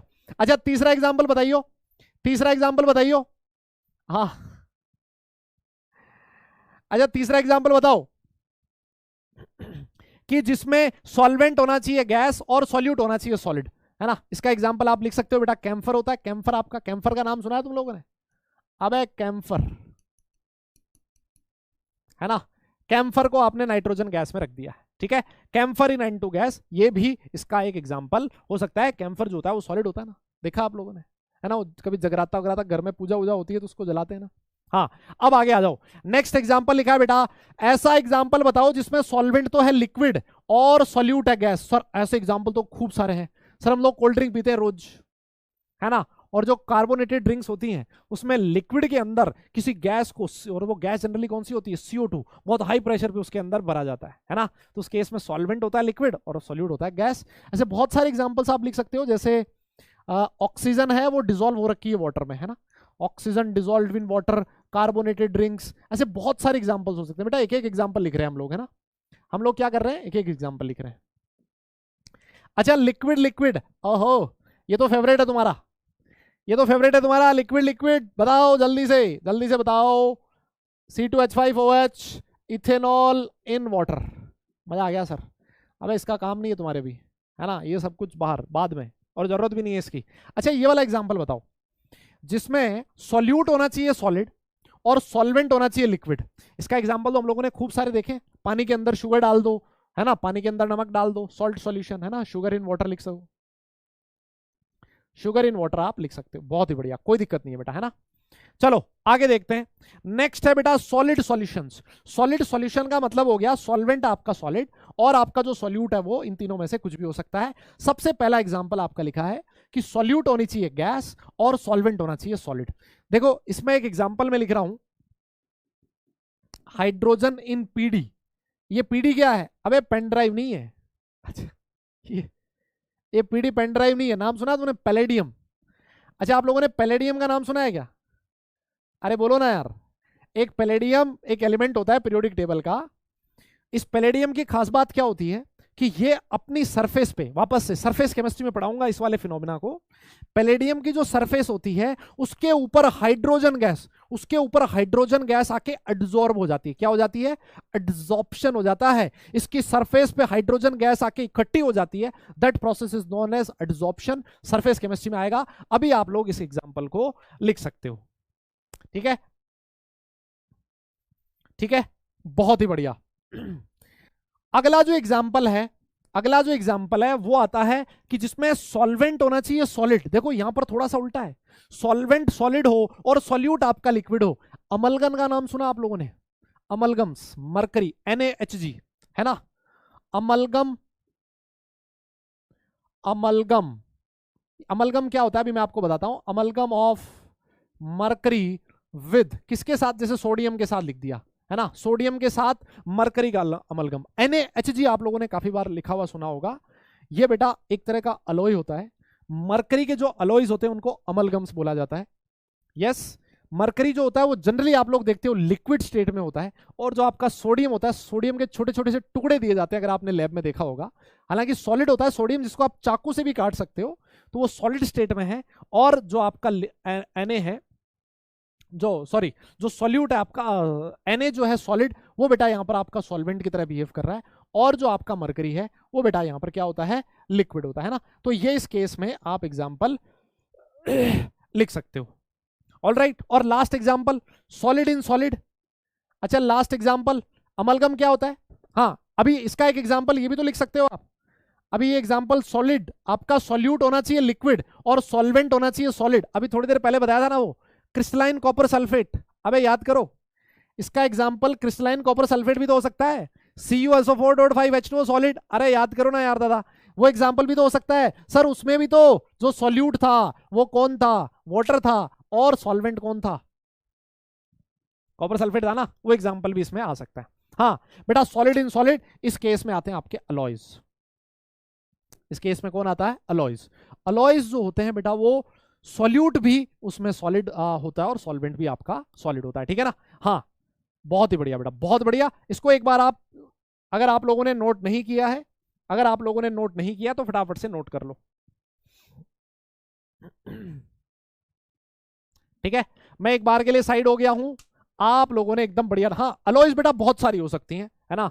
ब्रास हो सकती है, ब्रॉन्ज हो सकती है, बहुत सारी अलॉयज हो सकती हैं। सब में ही आपका क्या होगा? सॉलिड सॉलिड कॉम्बिनेशन चलेगा। ठीक है, क्लियर। हाँ बेटा ग्लूकोज इन वाटर भी हो सकता है। ग्लूकोज इन वाटर भी एग्जांपल हो सकता है ना। ऐसे बहुत सारे एग्जांपल्स हो सकते हैं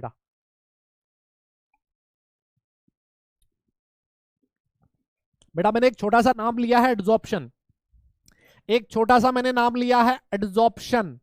ठीक है, एक छोटा सा मैंने नाम लिया है एड्सॉर्प्शन। ये एक चैप्टर आएगा सरफेस केमिस्ट्री, उसमें हम लोग डिटेल में पढ़ेंगे। अभी के लिए एड्सॉर्प्शन का मतलब बताऊं क्या है। जैसे मान लो कोई एक सरफेस है, और इस सरफेस पे कोई पार्टिकल आके इकट्ठा हो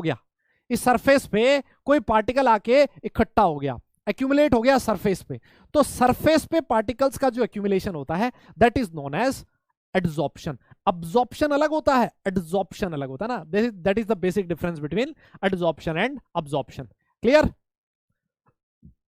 बहुत ही बढ़िया, वेरी गुड, बहुत बढ़िया बेटा, बहुत ही बढ़िया। ये क्वेश्चन हम लोगों ने पहले ही सॉल्व कर लिया था। ठीक है, चलिए फिर। तो बेटा अभी अपनी क्लास का जो टाइम है, अभी तो बचा हुआ है क्या टाइम?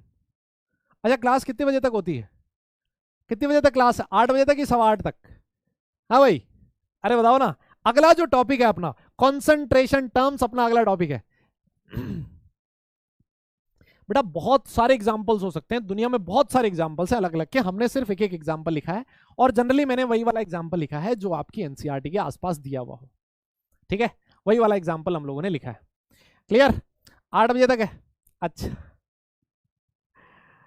अच्छा, तो चलो फिर देखो, कॉन्सेंट्रेशन टर्म्स जो हैं ये अपने आप में क्योंकि एक अलग सा टॉपिक है ना, पूरा टॉपिक एकदम बिल्कुल डिफरेंट है, तो इसको हम लोग कोशिश करेंगे कि नेक्स्ट क्लास में ही सॉल्व स्टार्ट करते हैं, क्योंकि ये क्लास में वैसे भी नहीं हो पाएगा, है ना, आज की क्लास में वैसे भी नहीं हो पाएगा, तो नेक्स्ट क्लास में इसको हम लोग स्टार्ट करेंगे। ठीक, अब जाते जाते बहुत काम की चीज, जाते जाते बहुत ही काम की चीज जो मैं आपको बताने जा रहा हूं। देखो आज की जो क्लास थी इसमें आपको देखो, जैसे मैं क्वेश्चंस करवाऊंगा ना बेटा, ऐसे आपको क्वेश्चंस मिलेंगे। लेट से सुनो मेरी बात, ऐसे ऐसे आपको क्वेश्चंस मिलेंगे, ऐसे क्वेश्चन मिलेंगे, क्वेश्चन आया आप लोगों को सॉल्व करना है, साथ साथ देखोगे आप कुछ क्वेश्चंस में, देखो जैसे यहां पर लिखा है मैंने एनसीईआरटी क्वेश्चन, तो अपने नोट्स में एनसीईआरटी के क्वेश्चंस जो ठीक से क्वेश्चंस हैं, आसान भी हो सकते हैं, कई बार कॉन्सेप्चुअल के लिए मैं ठीक क्वेश्चन डाल से देता हूं, प्रैक्टिस के लिए डाल देता हूं, ऐसे कभी कभी मैं होमवर्क दे दूंगा, तो आपके साथ यहीं पर होमवर्क में एनसीईआरटी क्वेश्चन दे दिया, खुद से सॉल्व भी हो गया, है ना। और जिस दिन आप एनसीईआरटी उठा के देखोगे, चैप्टर खत्म होने के बाद अगर आप एनसीईआरटी उठाओगे ना, आई कैन गारंटी यू आपको एनसीईआरटी हलवा लगेगी, आपको ऐसा लगेगा यार मैं ऐसे जो क्वेश्चंस है ना उसको निपटा सकता हूं कभी भी, है ना। तो बाकी सारी चीजों की तुम टेंशन छोड़ दो कि कैसे मेरा एनसीईआरटी कवर होगा, कैसे मैं जेई करूंगा, सारी चीज हो जाएगी, सिर्फ और सिर्फ तुम क्लास पे फोकस करो, है ना। आज का फर्स्ट सेशन था, हम लोगों ने बहुत आराम से पढ़ा है ना, और बहुत सारी चीजें भी हम लोगों ने आप लोगों के साथ डिस्कस करी है। इसी एनर्जी के साथ, ये जो आप लोगों की आज की क्लास में एनर्जी थी, इसी एनर्जी को, इसी मोटिवेशन को बेटा लास्ट तक बनाए रखना, है ना, लास्ट तक बनाए रखो, तब जाके एकदम रिजल्ट आएगा। इस जर्नी में ना, इस जर्नी में बहुत सारे अप्स एंड डाउन्स आते हैं बेटा, कई बार ऐसे चैप्टर्स होंगे जो बहुत इजी चैप्टर्स होते हैं, जिनको जैसे ही हम लोग पढ़ते हैं ना एकदम मजा आ जाता है ना, एकदम से मजा आ जाएगा कि यार ये तो बहुत आसान चैप्टर है सर, ये तो मैं पूरा सॉल्व कर लूंगा, है ना, इसको मैं एकदम बढ़िया ढंग से सॉल्व कर लूंगा। तो ऐसे जो चैप्टर्स होते हैं उनमें तो हमारा कॉन्फिडेंस ऊपर चला जाता है।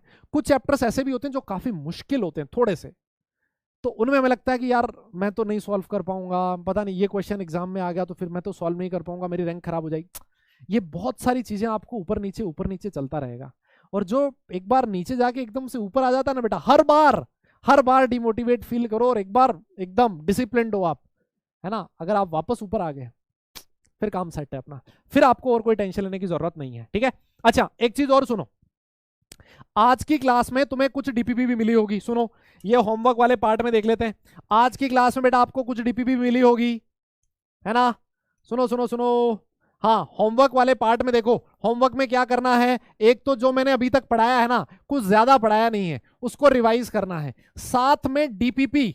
अच्छा आज वाली जो डीपीपी है ना बेटा, अरे भाई आज वाली डीपीपी में आपको कुछ क्वेश्चंस ऐसे भी हैं जो कंसंट्रेशन टर्म्स के मिल सकते हैं, अब हालांकि कंसंट्रेशन टर्म अपना हो नहीं पाया है ना, तो आप वो क्वेश्चंस छोड़ देना जो कंसंट्रेशन टर्म्स के हों, ओनली सॉल्यूशन के जो क्वेश्चंस हैं वो आप कर लो, कंसंट्रेशन टर्म्स के क्वेश्चन छोड़ देना, जिसमें ऐसे लिखा हुआ हो ना mass by volume percent, volume by volume percent, ऐसे क्वेश्चंस हो ना उनको छोड़ देना, सिर्फ जो सॉल्यूशन से रिलेटेड क्वेश्चन है, ओनली टाइप ऑफ सॉल्यूशन से रिलेटेड क्वेश्चन है, आप सिर्फ और सिर्फ उन क्वेश्चंस को कर लेना। ज्यादा क्वेश्चंस आज मिलेंगे नहीं, है ना, 2-4 क्वेश्चन ही मिलेंगे तुम्हें, कोई बहुत ज्यादा क्वेश्चंस है नहीं, है ना। और ये इतना कर लेना, अगली क्लास में हम लोग एकदम फुल फ्लेज ढंग से तैयारी करेंगे, किसकी स्टार्ट करेंगे, कॉन्सेंट्रेशन टर्म्स की, ठीक है। तो मैं उम्मीद करता हूं कि ये जो सेशन है अपना आप लोगों को एकदम बढ़िया रहा होगा, है ना। और जो चीज हम लोगों ने पढ़ाई है क्या तुम्हें समझ में आई है, ईमानदारी से बताना, क्या जो चीज हम लोगों ने पढ़ी है कैसा लगा है कि मुश्किल होगा, और क्या जो चीज मैंने आप लोगों को आज बोली है कि ये चीज ऐसे करनी है, क्या आप सारे लोग मेरे साथ इसी एनर्जी के साथ उन सारी चीजों को पूरे साल भर करने के लिए तैयार हो, ईमानदारी से बताओ, क्या आप साल भर उन सारी चीजों को करने के लिए तैयार हो, पक्का?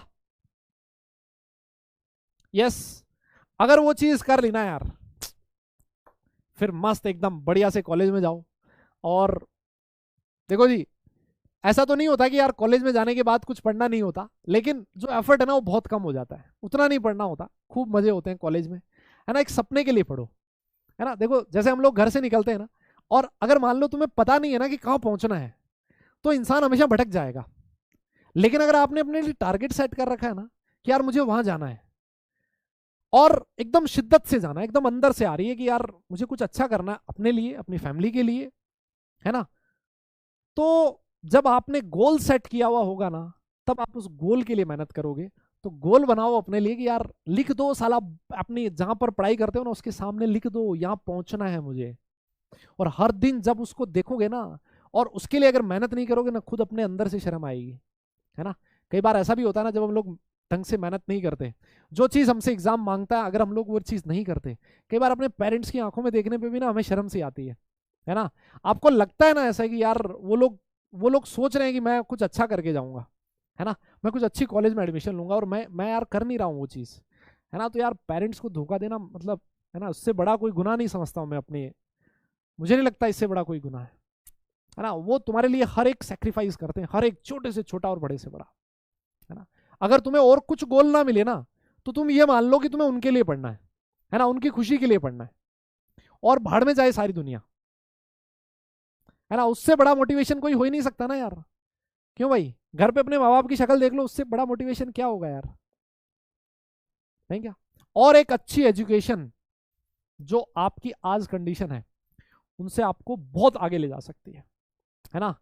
और एक आप अपने गांव में बहुत सारे लोग होंगे, छोटी छोटी जगह से होंगे, छोटे छोटे गांव से होंगे, वो एक अच्छा अच्छा एग्जाम्पल सेट कर सकते हैं बाकी बच्चों के लिए, है ना।